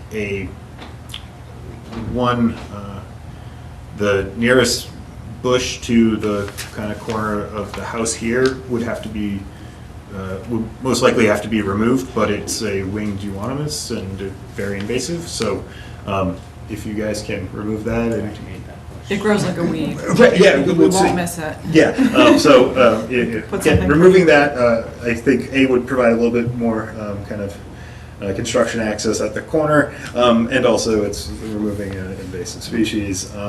As part of the petition, there are a couple of trees to be pruned, or a tree to be pruned. There's also another tree to be removed. I think the petitioners have commented that they are amenable to planting another tree, a native species, at the conclusion of the It's not project. gonna grow too tall. Yes. No, maybe a dogwood or something pretty like that. No? So where are you in the process of this build? It hasn't started, right? No, it hasn't started. We had a contractor lined up, and because of like the time it was taking us with the architect and with the survey, they backed out. So we're really just at the beginning phases. We do have another contractor we're going to talk pending the result of this. The reason I'm saying is during the winters, you're not allowed to construct. Well, typically with kind of the prohibition on ground altering activities, so if if the, say, foundation, the foundation's installed and you're just framing, building up, doing interior, Sure. it's, as long as, erosion controls are being maintained and the site's stable, that's kind of been my As long as the foundation's out by October 1st, is it? December 1st. December 1st. Yeah. Yeah, and this is just gonna be a slab, right? No, it's No, a it'll full be a basement. Full basement? Yeah. Oh, okay. That was, Oh, yeah. I Okay. truncated the 20 plan sheet construction. I was like, this is too much. Full foundation, full basement foundation. That's an important piece to, Okay. Our land shifts a lot. I think a slab would be disastrous. It would crumble. No, I had just looked at the picture, and it kind of looked like it was a slab, but yeah, okay, so you've got a full foundation that's being built there. So yeah, it's really important to get the construction equipment back there. Okay. But the commission is amenable to construction access being, say, from the driveway to around the rear of the dwelling to the, kind of looping the entire way around the dwelling, correct? So the house is up against a 30-foot buffer zone, so you're gonna have them come back in the back and come around toward to the side? Is that the plan? Yep, within that 30, again, it's Yeah. existing lawn. No, I see it. And again, it seems to be the better option as opposed to, Don't really have many good options here. I didn't want to say it's the best bad option, I but, get it. I see it. driving over septic tanks and leaching fields, Never a good time. we've had to issue that emergency certificate before, so. Do they even need the silt barrier to the east? I know they do on the northern end of the property to get access around the back of the house, but now that they're not gonna be going. Yeah, so the revised, it shows it kind of just looping to the landscaped. Because there's also wetlands along the front of the property. Yeah, so it kind of just encloses. Oh, okay, all right. Yeah. Or sandwich. Combine both ways. Yeah. So when they dig out the foundation, they're just gonna be trucking around it off-site, they're not staging it, are they? That's that's typically something that either if they are staging it on site, we want to know where it's being staged. Kind of tight all around here, Exactly, so yeah. I can't see If- much Like you place need a that dump they truck on can stage. the pavement. We wanted to keep a little of it just because we have some spaces we could use to fill in, but they're trucking the rest of it away. That would be the intent. So I don't think there's staging of the dirt per Yeah, se. stockpiling on site, okay. With the slope grades along the back there, that's still a gentle enough slope that, It was fairly flat. Okay. I didn't perceive a slope. okay. Yeah, I see grade lines, I see a plan, and I have no concept of, is that 50 feet, is that 500 feet? It's a very, very soft slope down to the very edge, and then it drops. There's sort of like a retaining wall, a couple pieces of cinder block and stuff. And I was just more thinking about the wear and tear on the lawn of the equipment going back and forth. Yeah. The lawn back there is pretty terrible, so it could use tearing up and replanting. So we'll need The replacement. front is much nicer, so this actually works out well to preserve the front lawn and repair the back lawn, so. Okay. No? And are you, the septic, are you patching into the existing septic for the bathroom? Yes. Okay. Yeah, you're not doing any septic work, you're not improving the tank. Correct. It seems to be in Has- good shape. We've been taking good care And the of it. picture looks really small, the septic tank, compared to the side of the house, but. But it's also, you're not increasing the number of bedrooms, correct? Correct. You're just adding this bump out with a bathroom and closet. It's expansion of a single bedroom. We actually Okay. have approval from the Board of Board of Health. Okay, so you're not adding a bedroom Correct. We're not worried about septic system size. You're right. It's not changing the septic capacity. Okay. The DEP file number wasn't issued yet, but taking into account the commission's discussion tonight, we can, if amenable, I can draft special conditions for the commission's consideration at the next meeting. In the meantime, we can make, we can figure out, get a DEP file number so we can. DEP gets quite cranky when you issue things without a file number. I do have a receipt for you for the certified mailing if you need that. Oh, yes, that'd be great. Yeah. Oh, take it out to the file. You have a lot of neighbors. It's the longest sheet I've ever seen. There are those condos across the street.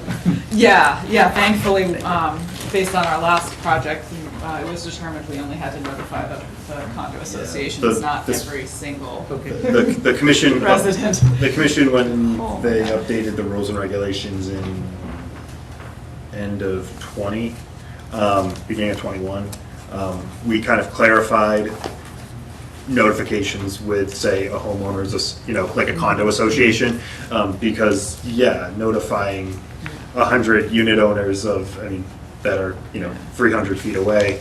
Yeah, none of the units are actually within the limitation, just the edge of the property, which Yeah, is so very it's- far away from where the units actually are.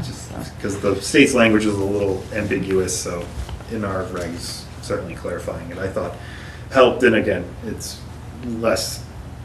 notifying the trustees who are actually, say, in charge of the property, so it's a better process. Did you have any other comments? No, with the commission's discussion tonight, and could this sketch plan be put into this? Yes. Okay. And then we have a plan of record that is the end-all be-all. Outside of that, we can draft special conditions. Are there any comments or questions from members of the audience? So continue this to the August 27th meeting. You'll have draft order conditions. Hopefully there'll be a DEP file number at that point. Yep, and then we can issue. Okay, so Do we come back on the 27th? You can, if you have any questions about the drafted special conditions, if you're going to be out of town, because it's, we can certainly discuss in advance if you have any questions. So you don't have to, but. It's the first day of school, we'll be here, so if you need us here, we can be here. And that would email you the conditions, so if there were any questions, you could bring that, you could feedback your questions ahead of time. Okay. But yeah, so could I have a motion to continue the public hearing to August 27th? Second. All those in favor? Aye. Okay. Thank you. Thank you. Moving on to our 8 p.m. agenda item, it's a public hearing for Williams 113 Concord Road. Massachusetts General Law, Chapter 131, Section 40, the Wetlands Protection Act, and Westford's non-zoning wetlands bylaw, Chapter 171. The Westford Conservation Commission will hold a public hearing on Wednesday, August 13th, 2025, at 8 p.m. in Meeting Room 201 at Town Hall, 55 Main Street, to consider the request for determination of applicability application of Fred Williams for the abandonment of an existing septic system and installation of a new tank, pump chamber, and leach field within 100 feet of water and vegetated wetlands at 113 Concord Road, assessors map 15, parcel 84, lot 0. Good evening. Good evening, John Pettis, I'm the engineer for this project. So it is a replacement of the existing septic system in its entirety. Excuse me. So I put this system, kind of had to wedge it into the front yard, with just meeting all the minimum offsets, 10 feet from the water line, the offsets from the property line and foundation. Excuse me, the new systems maintains the 55 feet from the wetland border that the existing system had. The new system will be a foot higher. The old system had a 1 foot waiver to groundwater table. It's not available here. So it will be higher, so hopefully less chance of environmental impact. So basically, leaching field is in the same location as it was previously? It's not in the same location. It's actually, the other one was kind of, I don't think it's on sheet 2. You can see it's kind of like. But it's meeting maximum feasible compliance? Yeah, the site is, it's ringed, again, kind of showing the previous septic plan, ringed with wetland resources. it was I'm sure the house, do you know when the house was constructed? I forgot to look, so. I can look it up if you want. Yeah. I think it was the 60s, if I remember right. That sounds about right for kind of where this would be constructed, so. Oh, here we go, found this. 1964. Yeah, 64. So, yeah, probably not constructed in this location today, but there's the house there. So, again, to Eric's point, the system is certainly designed for maximum feasible compliance. If amenable with the commission, I would recommend a condition that the erosion controls be inspected prior to the commencement of work. It's fine. How many bedrooms? It's 3 now, it's going to 4. Okay. And what's a little bit strange is the... And you can do that with a 1,000-gallon chamber? Yeah, 1,500 gallon tank and a 1,000 gallon chamber, yes. Oh, I see it, yeah. It's actually... And then I said that what's a little strange is the design load is actually a little bit less now than it was before because the health department's directive change used to be 150 gallons per day per bedroom, now it's 110, so it's a 440 gallon design as opposed to it was a 450 for the previous. So it's actually a little bit smaller. I always get a kick out of those. I have no further comments. And septic tanks? Any comments or questions from members of the audience? Okay, could I have a motion for issue a conditional negative determination? Second. All those in favor? Aye. Can I have a motion to close the public hearing? So moved. Second. All those in favor? Aye. Okay, thank you. Thank you all very much for your time.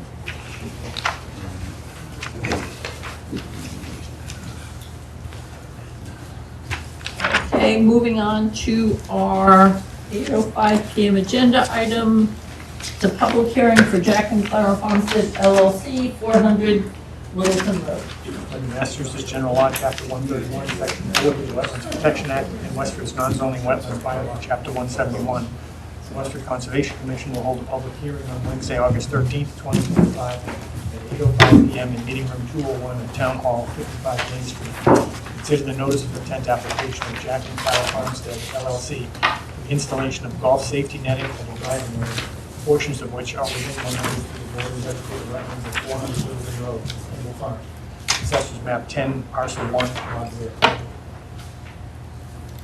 Good evening. Hello.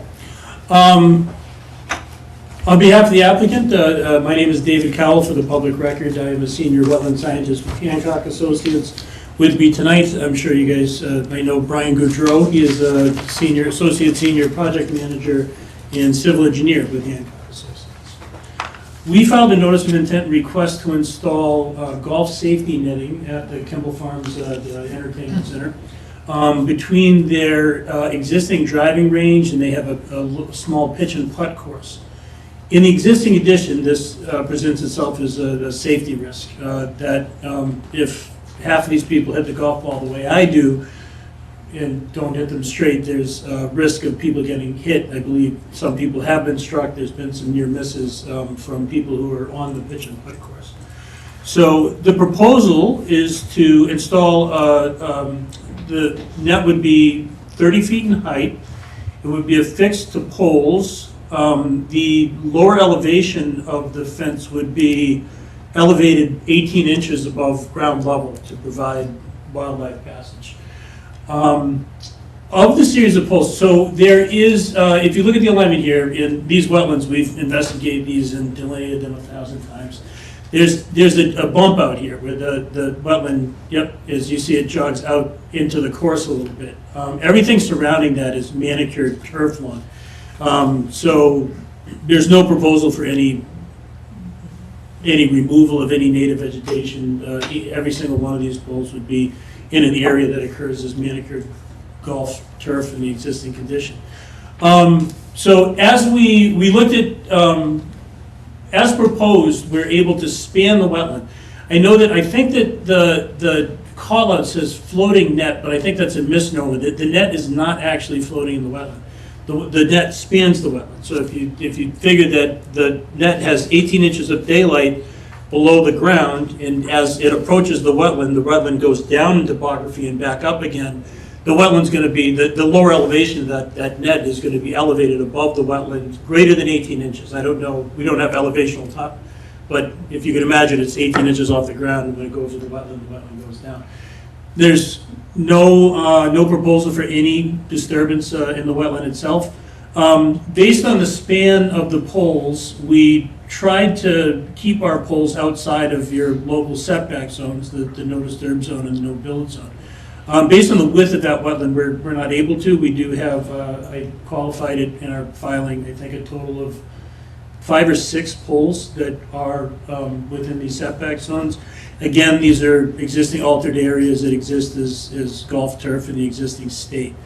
Each one of these poles would, there'd be in a small circular excavation, and there would be poured concrete foundation. I think that these, I can't see it from here, I think they're like 8 feet depth below ground, and then there's a 4-foot width concrete casing around each of these poles. And then they would be backfilled to surface grade and erected.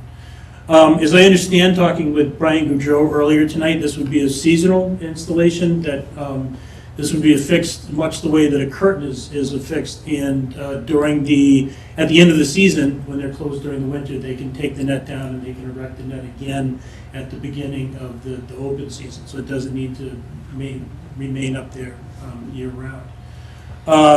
Again, this is natural heritage habitat. We did get a comment from Mass DEP asking us to, we did file a simple review application with natural heritage concurrent with the notice of intent filing. So that's pending. They're under 30-day review concurrent with the notice of intent. Today I provided via email a copy of that submittal to natural heritage and certified mail receipt, which was in response to Mass DEP comments. And with that, I think I would turn this over to the Conservation Commission to field any questions that you may have on this. Just big holes. It looks like, they're 8 feet deep, about 6 feet across. So, yeah, one of the questions I had is, so that existing fence that's shown there on the plan on 2 sides of that wetland, is that removed, is that brought down at the end of each season and put back up each? No. It's a split rail fence. No. Oh, no, do you have the pointer? Yeah. You guys used to have It's the right awesome there. pointer. Hey, right here in front of me. I don't have a steady hand. There's an existing net right here that's only maybe about 12 feet in height. And with this fence, the intent is to prevent golf balls being struck by these these golf tees this is meant to mitigate some of those balls entering directly to the wetland and stop the balls there. Because I had looked on GIS, and it looked like there was already something in place trying to keep the balls out of the wetland. No. So there is in the existing condition, there's just a split rail fence. No. Oh, on down 2 here? sides, yes. Yep, on When I this looked side. at GIS, there was something on 2 sides of the wetland. I don't know that there's anything on the opposite side, because balls are... No, but Yeah, it's this fence noted here. Oh, the fence. Oh, that's like a fence that's just chain link or something. That goes around the wetland. So it's a 12-foot mesh fence, and that is up year-round. and the purpose was, the intent of that fence is to keep balls out of the wetland? Presumably. Yes, ma'am. Okay. Because one of my thoughts had been, if you extended that over to where you want to connect the long line here, you don't have a net across the wetland that every time a ball hits it, it ends up in the wetland. That if you basically continued your fencing around the wetland. Okay. Yeah. So the idea for the 30-foot fence is, well, I understand there you don't want balls in the wetlands. It's to protect the people that are on the pitch and putt itself. So we wouldn't be able to install a 30-foot fence around the wetland itself, because that's the piece that would be protecting people from getting hit. We can maintain the 12-foot mesh that's there.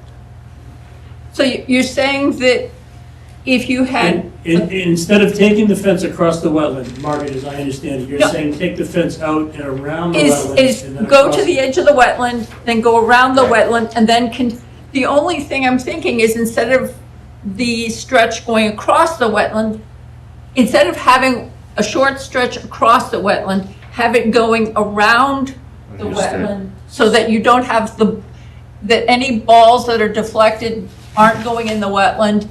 If there's any reason you need to do maintenance or whatever, the entire stretch of the fence is easily accessible from the ground.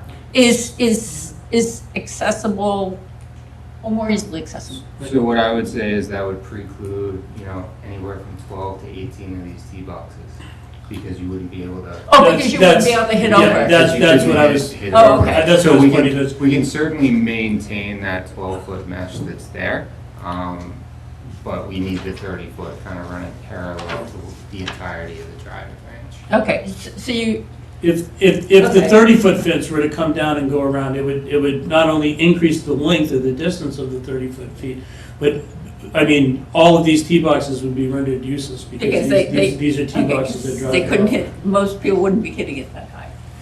Not me. I know I So that's one of the major logistic issues. Okay, I just, that thought had occurred to me, I wasn't thinking. No, that's good. We appreciate the consideration. Okay. Any other questions? Yeah. Lauren?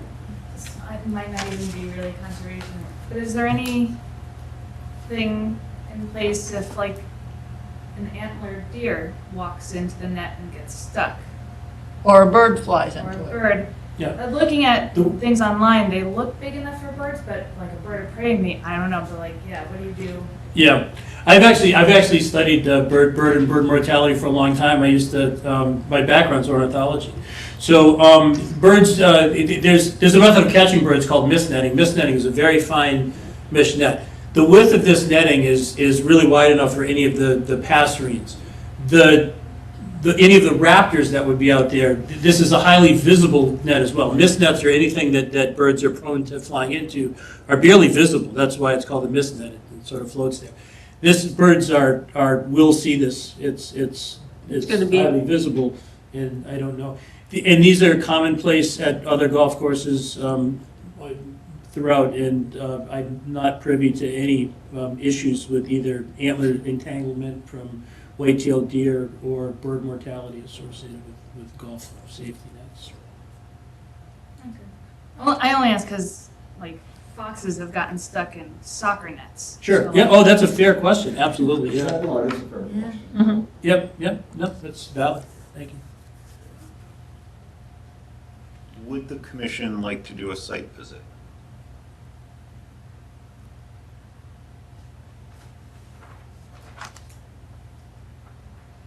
I have no problem with that, with having the potential pole location staked out. You're saying yes with this location staked out, or at least the 6 in the buffer? At a time when we will be target practice? Yeah. We'll have to coordinate that. Yeah. To figure I it was out. out with Dave at like 1 p.m. and There were people striking balls, and I was thinking, do I get my Yeah, hard hat, or I would suggest I've been not. on some golf courses, so.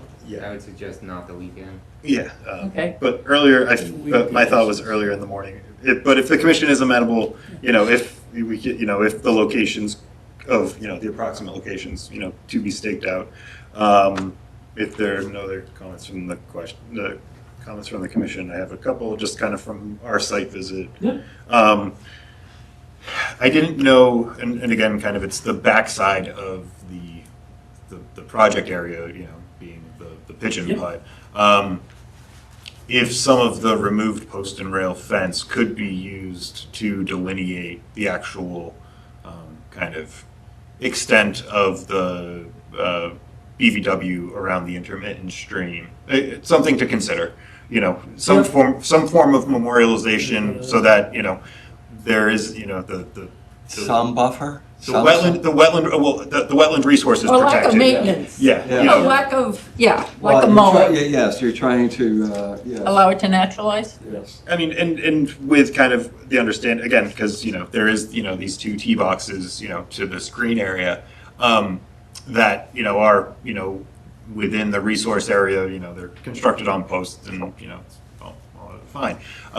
But just, allow some of the native vegetation to kind of reestablish within that area, but also, woody vegetation, kind of maintenance of woody vegetation in some area. Again, Yeah. you don't need to create the hazard right in the middle of the Yeah. driving line or Yeah. pitching line. So from our, not to. that was all. But stemming from our site walk and this inquiry that you had asked, from just about from the first tee box right here, this wetland there's no trees or shrubs in this. This is all herbaceous vegetation, and it's a herbaceous vegetated wetland up to this tee box. But then from this tee box up to, this is actually another tee for this green here. So that's a tee box where they're teeing off to this little green here. This stretch between that tee box and here is mown, manicured turf lawn. I did mention this to Brian. We would need to run this by the client, but I think one of the requests you had asked is if we could, this swath of vegetation surrounding the stream is about 20-foot width, and couldn't we, cease mowing and maybe plant some native herbaceous vegetation to mimic this system to carry this across, so that there is more of a vegetated. Yeah, I mean, or just kind of let it. We hadn't talked about repurposing the split rail fence to actually put fence there, but again, we need to run this by Kemble Farms to make sure that there's no critical operational. Yeah, again, restriction but yeah, that's if there's no, kind of obvious reason that, the resource areas in that area can't be, have a, be protected, so it's not just inadvertently mowed or, Yeah. again, with, limited management, I certainly understand. But, Sure. we'll do what we can to kind of improve the habitat and ecology of the area. Yeah. I could, again, I can't offer anything that Kemble Farms isn't willing to assent to based on logistics, but foreseeably, again, we could mimic the native vegetation of the stream to, roughly the 20-foot width across to this tee box, and then we could, if necessary, put just some no-mow signage across it, just so that people know the limits of mowing won't encroach beyond that native. Yeah, buffer. something so that, we protect the resource areas. That's all I'm asking. Okay. Yeah, that's fair. That's fair. I will ask any comments or questions from members of the audience. No, I'll stay quiet. Okay. So Matt, you'll reach out to try and coordinate a date and Yes. time for the site visit. Site visit next week, probably in the morning, but I'll reach out to everybody to kind of get an idea as to. Would you be able to attend in my absence? I am on vacation next week, but you and I have walked the site. I think we've already talked about it. Yeah, I don't. I'll be able to go. So I think you Brian just, could. let us know as soon as you can, so that I can Oh. make sure it's okay with operations. Yeah. And we're still waiting for Natural Heritage, so. Yep, that'll take a little bit of time. They're on the 30-day review And period. Matt would need to do the draft order of conditions as well. Yeah, I mean, so I would, if you're planning on coming to the commission's next meeting for a different project, correct? Correct. So I mean, we could at least record the site visit at that one and then Yeah, that's- continue out. Yep. Right. So Yeah. it's fresh in our minds, but then, Right. continue out and draft the special conditions for the commission's consideration. So do we continue the public Sure. hearing to the 27th? Yes. Okay. Can I have a motion to continue the public hearing to August 27th? Second. All those in favor? Aye. Thank you very much. Thank you. Good to see all of you. What about the update on? Oh. What about the update on open orders? Oh, okay, yep, let's talk about that. So, and again, I need to jog my own memory. I don't know, I know a lot of you remember when Carol was here, and this stems back 2 or 3 years ago. Kimball Farms had, I think it was 13 open order of conditions, and I spent a long time here in the office with Carol going through all of the prior orders of conditions and site plans. We were able to close out all but 3 of them, and the 3 that were pending had different reasons. But at this time, yeah, I think we opened the door to investigate one.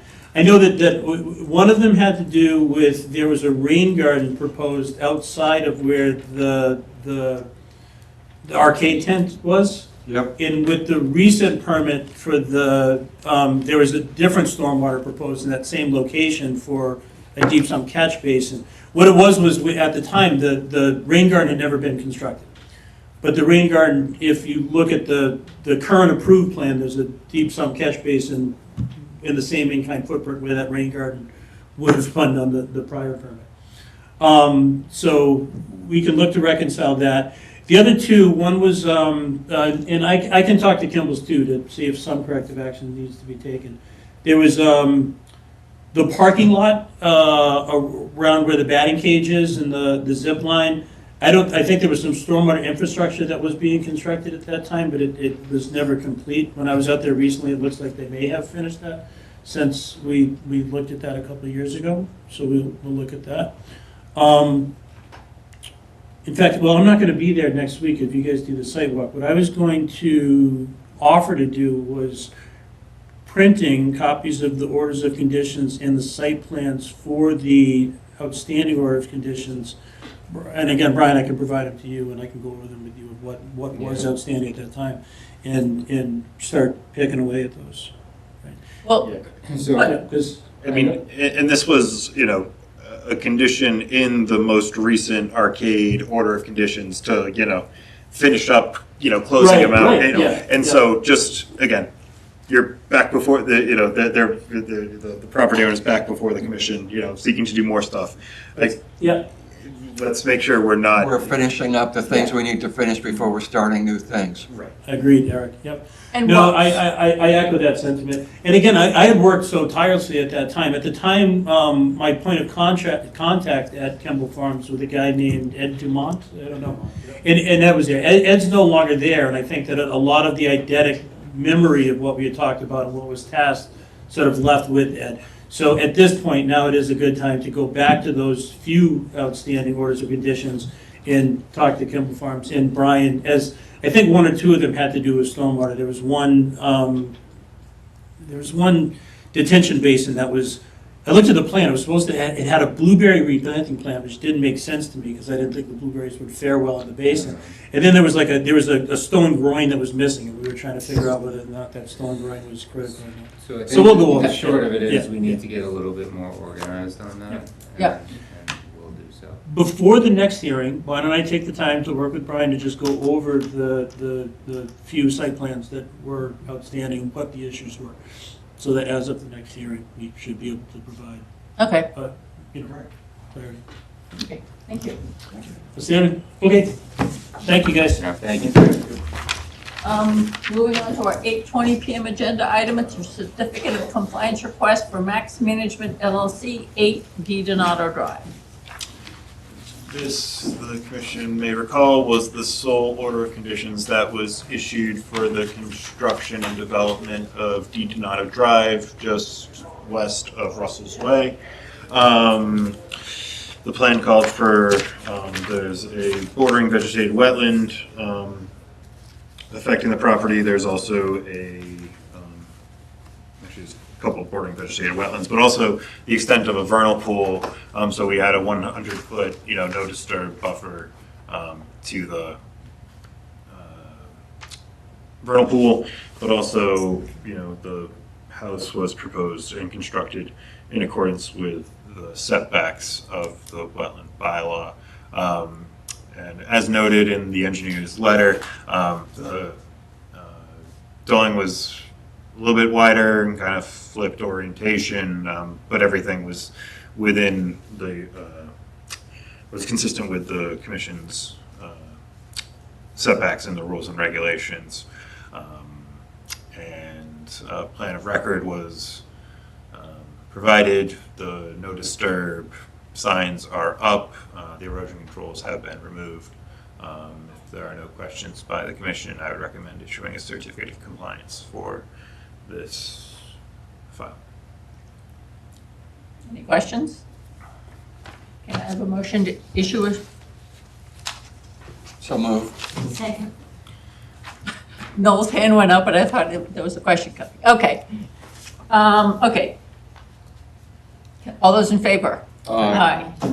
Okay. Moving on to our 8:25 PM agenda item, it's the Emmett Conservation Land request to place a geocache. I thought the requester was going to be in attendance, but it's not. Just something from. Yes, something to sign. Thank you. Okay.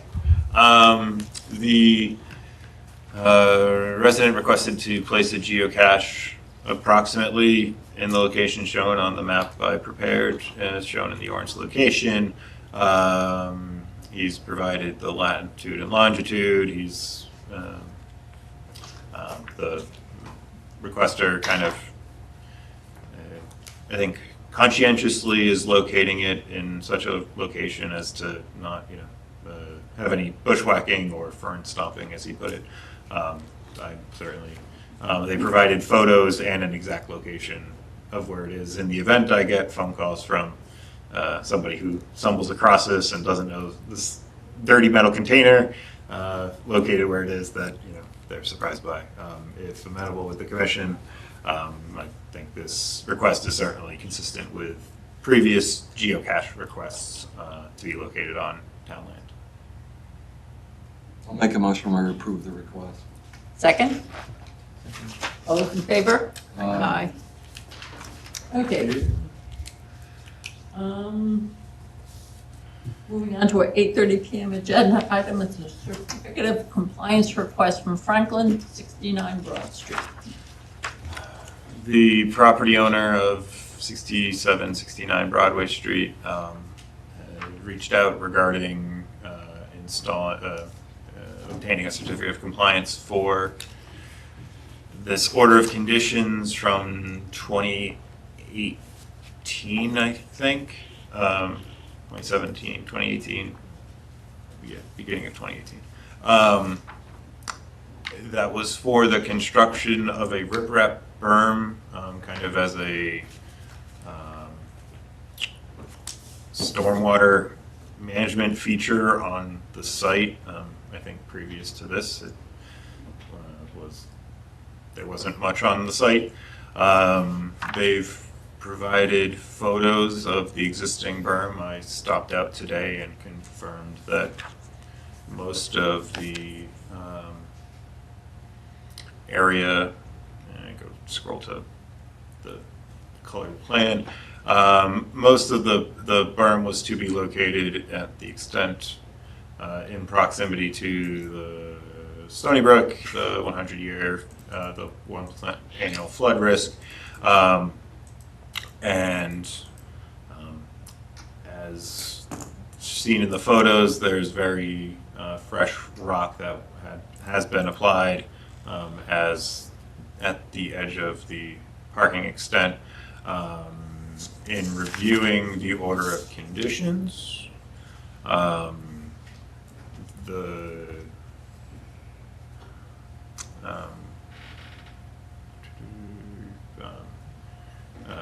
vary on a regular basis, going, looking at snow storage and kind of plan. Again, I'm not 100% sure. I can't confirm that the snow plowing was being done in accordance with the plan.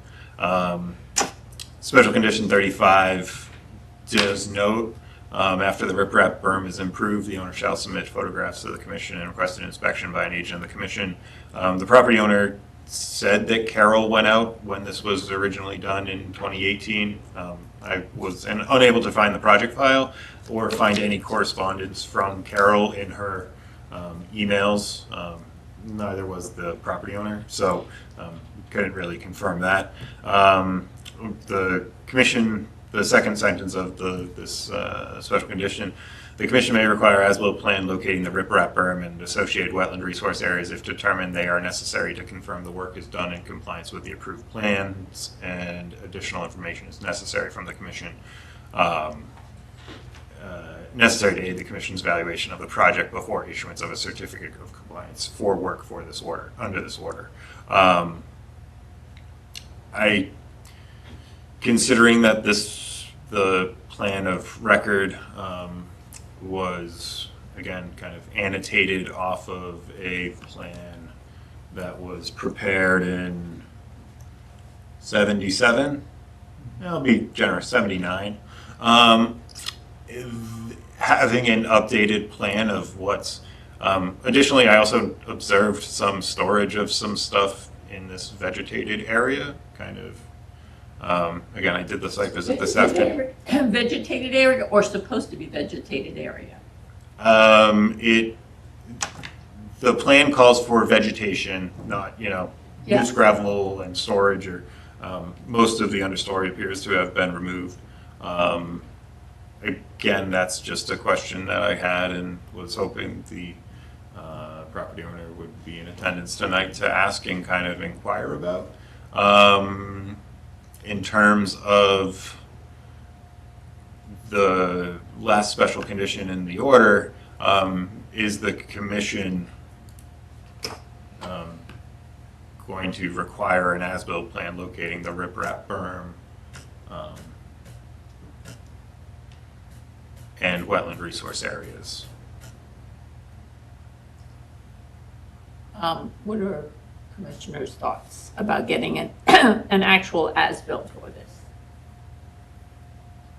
As opposed to using the plan that's there. as opposed to That's be sort of- using an almost 50-year-old plan? Wow, color it up. With crayons on it.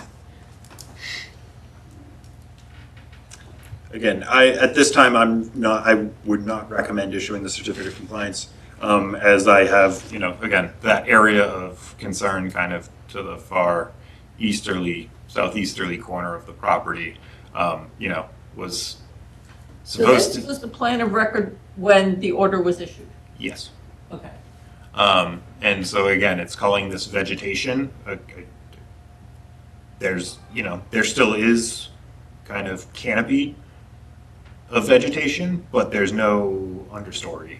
And again, this is the area of, in proximity to the 100-year floodplain, and I'm pretty sure there's a wetland resource area to the rear. So it's outside, so what you're saying is there's a deviation from the plan, okay, and I don't know what resource areas, again, there's no wetland. So you don't recommend? I don't recommend issuing it, but also, does the commission want to require an as-built plan be prepared? Can I ask, do you know why we asked for this berm? Why the commission asked for the berm? Yeah. I think it came about, again, I'll just scroll to the findings, because that's, why we try to, site improvements to manage stormwater runoff and snow storage and existing property will be restored to a 2-foot high by 3-foot wide berm along the north and northeastern side of the gravel industrial yard as shown on the plan. Blah, blah, blah. Snow storage area is maintained with an operation and maintenance plan called out in the order of conditions. Again, the kind of. have we seen the operation and maintenance plan? None was provided to me. Okay. That can be another thing to be asked and be provided. I think actually there's a special condition that requires it be reported. So I can confirm that. Okay. But again, activities and nature is. I think we should probably make a list of the items that we want. Right, well, In order to close this out, to make Matt happy and the rest of us. Mhm. And Mr. Franklin was also the many-year project on Bridge Street to get those things, that mess over there somewhat straightened out condition. And if we have problems with storage where there's supposed to be vegetation, garbage pile there or junk, I don't know what's there. Oh, yeah, or if there's, based on the codes, if there's large gravel where there's supposed to be vegetation, Or things like that. yeah. Something better than that colored plan.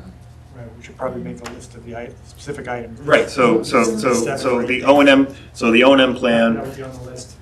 is the commission going to require an as-built? I don't necessarily want one, I just want these things done. No, but do we want a plan that that represents, an as-built plan that would represent that those things are all done? Or that, where they were done and where they are? Because again, this is, Yeah, from way back when. Right, well, right, I mean, the base plan is from 77.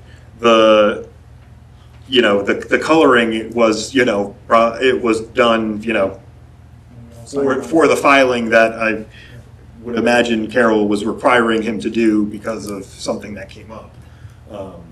So I again, he's provided photographs, I've done the inspection. The berm in and of itself appears to be consistent with It's in the right location. again, without, any scaling or any, it's kind of, okay, it curves and follows, probably what was, but if the commission, again, the commission in issuing the order of conditions, kind of thought, hey, if we want an as-built, we can, where this is not language with which is typically included for certificates of compliance. You mean for orders of conditions? Yes, for orders of conditions, when requesting a certificate of compliance. Okay. This is, A special condition. it's a very special condition. So we put them on notice, this is what we would, May want, and May want. again, So is there reporting on the O and M plan required? there probably is some, as part of the O&M plan, there's probably some that, You haven't seen anything from it? I received those photos, we received Was Chris going to be here tonight? I told him I told him I was putting it on the agenda and at this time. So. Well, let's just continue it, maybe you can show up. Right, I mean, it's not a public hearing, we don't have to continue it. The commission, again, but if the commission wants specific information, You'd like to make a list now. in lieu of issuing, Well, the as-built would be nice to have to compare what should be as to what is, and we don't have that. Yep. Okay. So as-built O&M plan, and then there's kind of answering whatever's going on in that corner that, Storage versus vegetation. Or an explanation of deviations? Yes, explanation of deviations.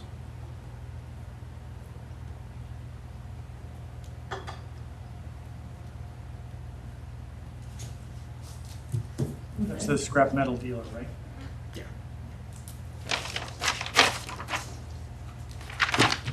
Table that. Okay.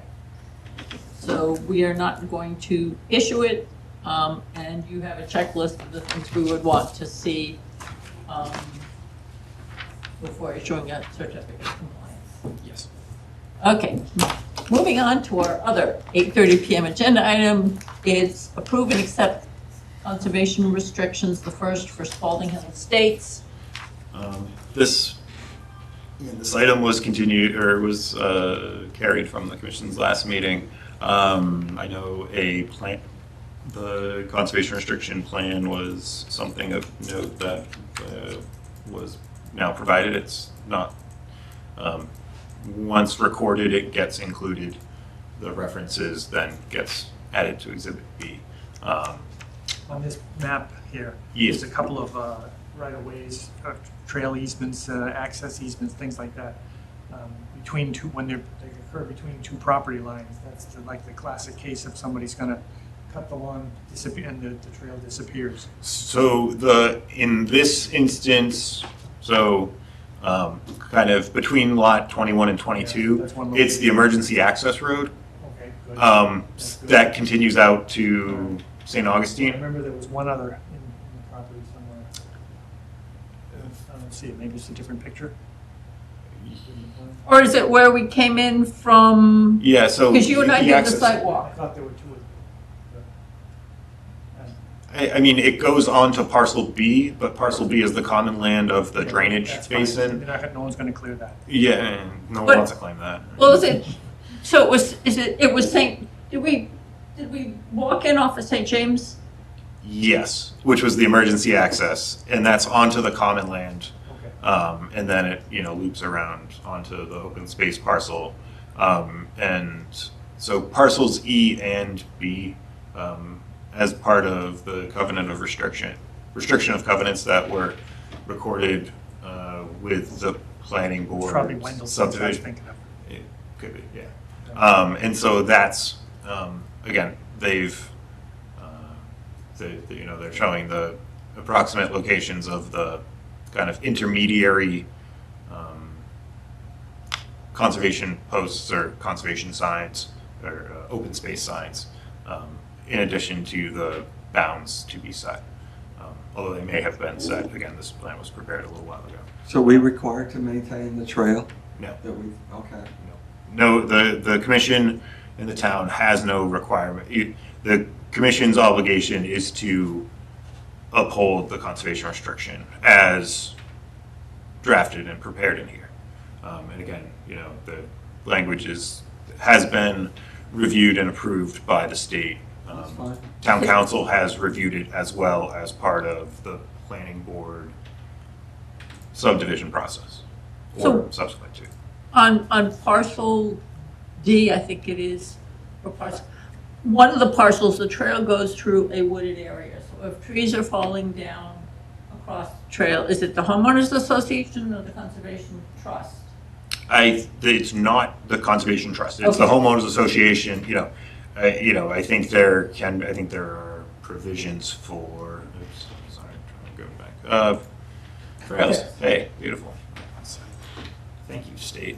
Conducting routine maintenance of trails, which may include widening trail corridors, up to new trails, trail features with written approval from the grantee, constructing any features. Again, this is an approved activity, so it's, it could be the homeowners association. There's no responsibility. It's the homeowner's Okay, so if, property. So it's, but So Remember the- nobody's going to say that we as the commission aren't maintaining our trails on the conservation restriction that we hold. but also if a member of the public finds a trail blocked by a tree, they don't come to us, they don't come to the trust, they have to go to the homeowners association to get the trail. I mean, they can come to us, but Well, we we send them to- can direct them to the. Yeah. And again, the public But the access relief is its is own. not from us. The public access is, called out, subject to provisions, grants access to the premises, and the general public agrees to take no action to prohibit, discourage access to, during daytime use described in the permitted activities, establish reasonable rules, regulations, restrictions on permitted use. Again, to post against any use of the public, immaterial is prohibited. So again, there's language in this to, nobody's responsible for it, but it's their property. So we just are. Just don't want to hear that we're not maintaining things that we have, responsibility for. I mean, if this open space area was conveyed to the town outright and it was the commission's property, then we would have, a fee, if donated to the town, then we have an interest in maintaining it. So if there are no questions, can I have a motion to approve and accept the conservation restriction for Spalding Hill Estates open space parcel A, parcel ID 040-0017-0300, and parcel D, parcel ID 040-0017-0330. Second. All those in favor? Aye. Aye. Okay. There are 3 copies to sign in triplicate. They didn't do one for you, I'm sorry. Next CR, we'll make sure you can sign. The next conservation restriction for the commission's consideration to approve and accept is for the Wendell Place subdivision off Nutting Road. Again, similar, this was an open space residential development that was reviewed by the planning board, and as such, they are protecting open space areas and which are to be granted to the Conservation Commission for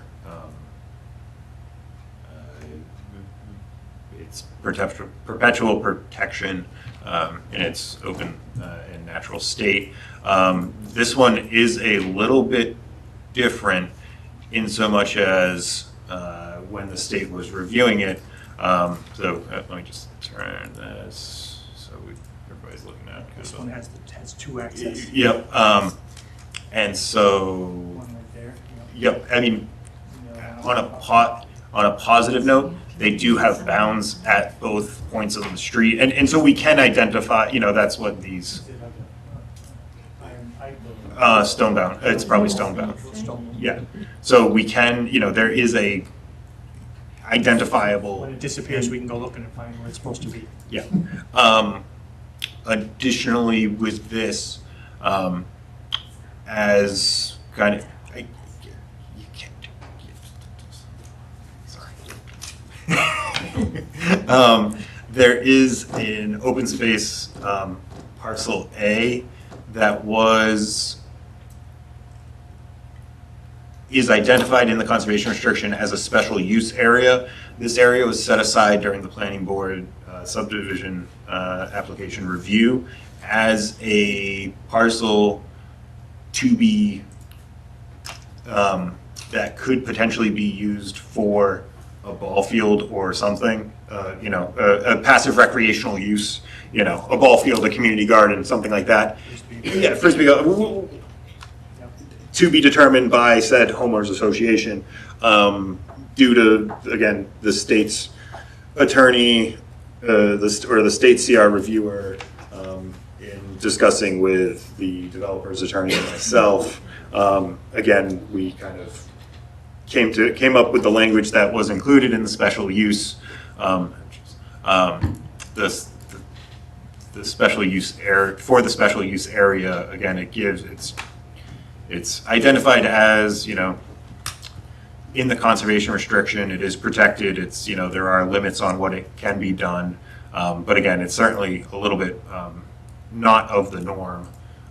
Reading within parcel A is described in Exhibit A and shown on Exhibit B, the construction, maintenance, repair, replacement, utilization of unenclosed open-air ball fields suitable for baseball, soccer, every, natural field surfaces, natural turf, playgrounds, ice skating rinks, community garden, things, that serve the benefit of the development, should they want to go put something in. It's different, but it's certainly, again, parcel B was the original open space parcel with which was intended to be conveyed, and due to some snafus of during the legal preparation of the legal documents, parcel A was included because on the subdivision plans it was listed as recreational open space, not to be confused with open space of the parcel B. So I would recommend the commission accept and approve. Again, this was the conservation restriction was reviewed by town council, was reviewed by the state. It is, and so it's a little bit different, with a special use area. It is consistent with the commission's purpose and protection of the natural resources of the development. Any questions? Can I have a motion to approve and accept the conservation restriction for Wendell Place Open Space Parcel A, Parcel ID 03600240000, and Parcel B, Parcel ID 03600280230. So moved. Second? Second. All those in favor? Aye. Aye. Okay. Again, 3 pages to sign, please. Okay. And I'll leave the next agenda item thingies to you. Yep, well, the next two are going to be really quick. I did not have an update on the appointment with Bobby's Ranch for the use of Emmett's or Neshoba Conservation Area. I also do not have any update on the discussion of an enforcement order at 27 Tenney Road. The next item that was added on the amended agenda was a request from the Northeastern Massachusetts Law Enforcement Council's mountain bike unit to conduct a training exercise at the Stony Brook Conservation Area the evening of September 3rd. This request has the annually since 2001, this mountain bike unit has requested to train at the Stony Brook Conservation Area along the trails. They do search and rescue, activities and patrolling and kind of other related, just within the course of kind of their specialized unit. I support these training exercises as I do not believe they impair the environmental interests or conservation values of the property. Additionally, as a result of the trainings, I believe the town's first responders are better equipped to respond to activities throughout the town as a whole, but particularly at the town's one of their most utilized conservation properties. So, having staff, trained first responders familiar with this property and kind of the nuances of it, I'm very supportive of, again, to the commission for your consideration. Any comments or questions? I wish we could get them to do their trainings on beautiful sunny Sunday afternoon. I can ask. On the Grove Beach. This is already, we're in September and it's a Wednesday night. Right. I'm for it. I'm okay with it. Can I have a motion to approve the request? So moved. Second. All those in favor? Aye. Aye. Okay. Thank you. The next discussion item is regarding commission reorganization. As there's a member not present tonight, I would recommend this be tabled to the next meeting that everyone's in attendance at. I do not have any update on 20 Keys Road, nor the Stony Brook Conservation Area hiring of a beach attendant, nor have I been able to coordinate with the contractor identified to... On that topic, yeah. should we let Recreation know not to rent that building?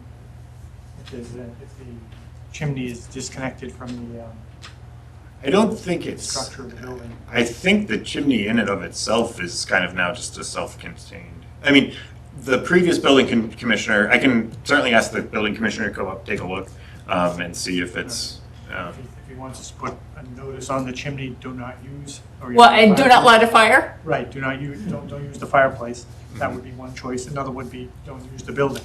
I don't know. I can certainly ask the building commissioner, to see if he could, just offer his thoughts in the short and interim.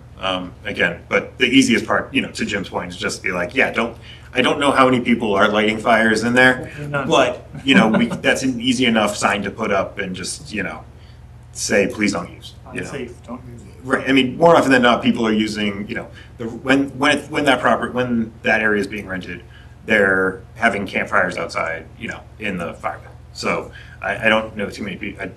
Lord knows the last time a fire was actually lit in that fireplace. But good points all around. Edwards Woods, I've not made any progress on either of those two items, or with the Freedom Park, I don't have any update on those. The Summer Village Conservation Restriction Amendment update, I spoke with the attorney for Summer Village. I'll follow up with him. He's proposing a means to, that he has an idea on how to proceed forward, and so I wanted to have it put in writing and take it, and so the commission can act on a specific request. Regarding the Long Sauffer Pond fireworks, water quality sampling that occurred following the Summer Village fireworks 2 weekends ago. They sampled last week. Yeah, they sampled last week. They sampled, 1 to 2 days subsequent or following the fireworks. So that was. When do we get results? I can follow up and see, I'll ask to see what the time frame is. And I can look at the contract too, that's always the other piece of it. With regards to the Jarvis Hill Estates conservation restriction, the bike jump, I spoke with the trustee, the bike jump has been removed. So I will be removing this from subsequent meeting agendas. Minutes.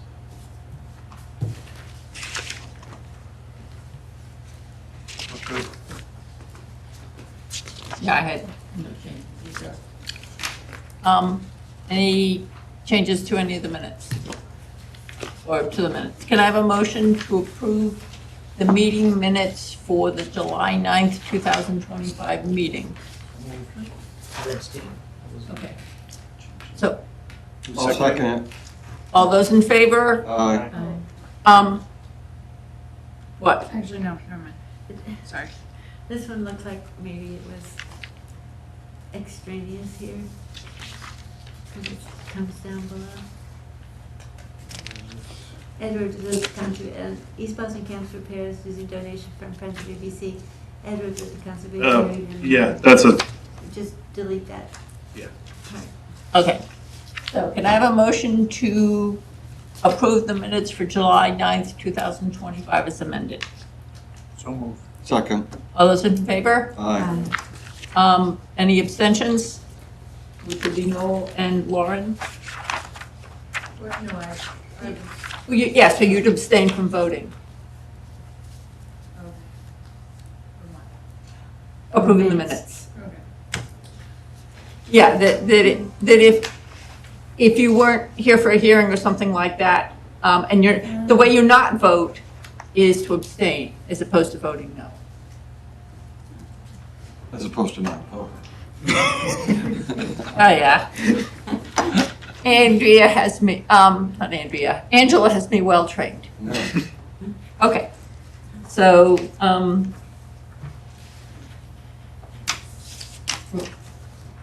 no site visits to record? No, and I will be in communication to schedule one to 400 Littleton Road. Again, anticipating in the morning when the crowds would be less and they're less errant driving range. Any chance, I don't know what time they open. I don't know. That's what I'm like. Before they open would be good. Yeah. Well, yeah, but I think the coffee shop opens really early. I don't know But what the drive, time when does the, driving right, when, right, exactly. So, Yeah. but in my estimation, the real diehards who are actually going to the driving range to, work on their swing and things like that, who actually know where the ball's going, they're the early ones. It's also a fair point. But I'll be in touch to schedule that. You open at 8 o'clock. Okay. So, can I have a motion to adjourn? So moved. Second. All those in favor? Aye. Aye.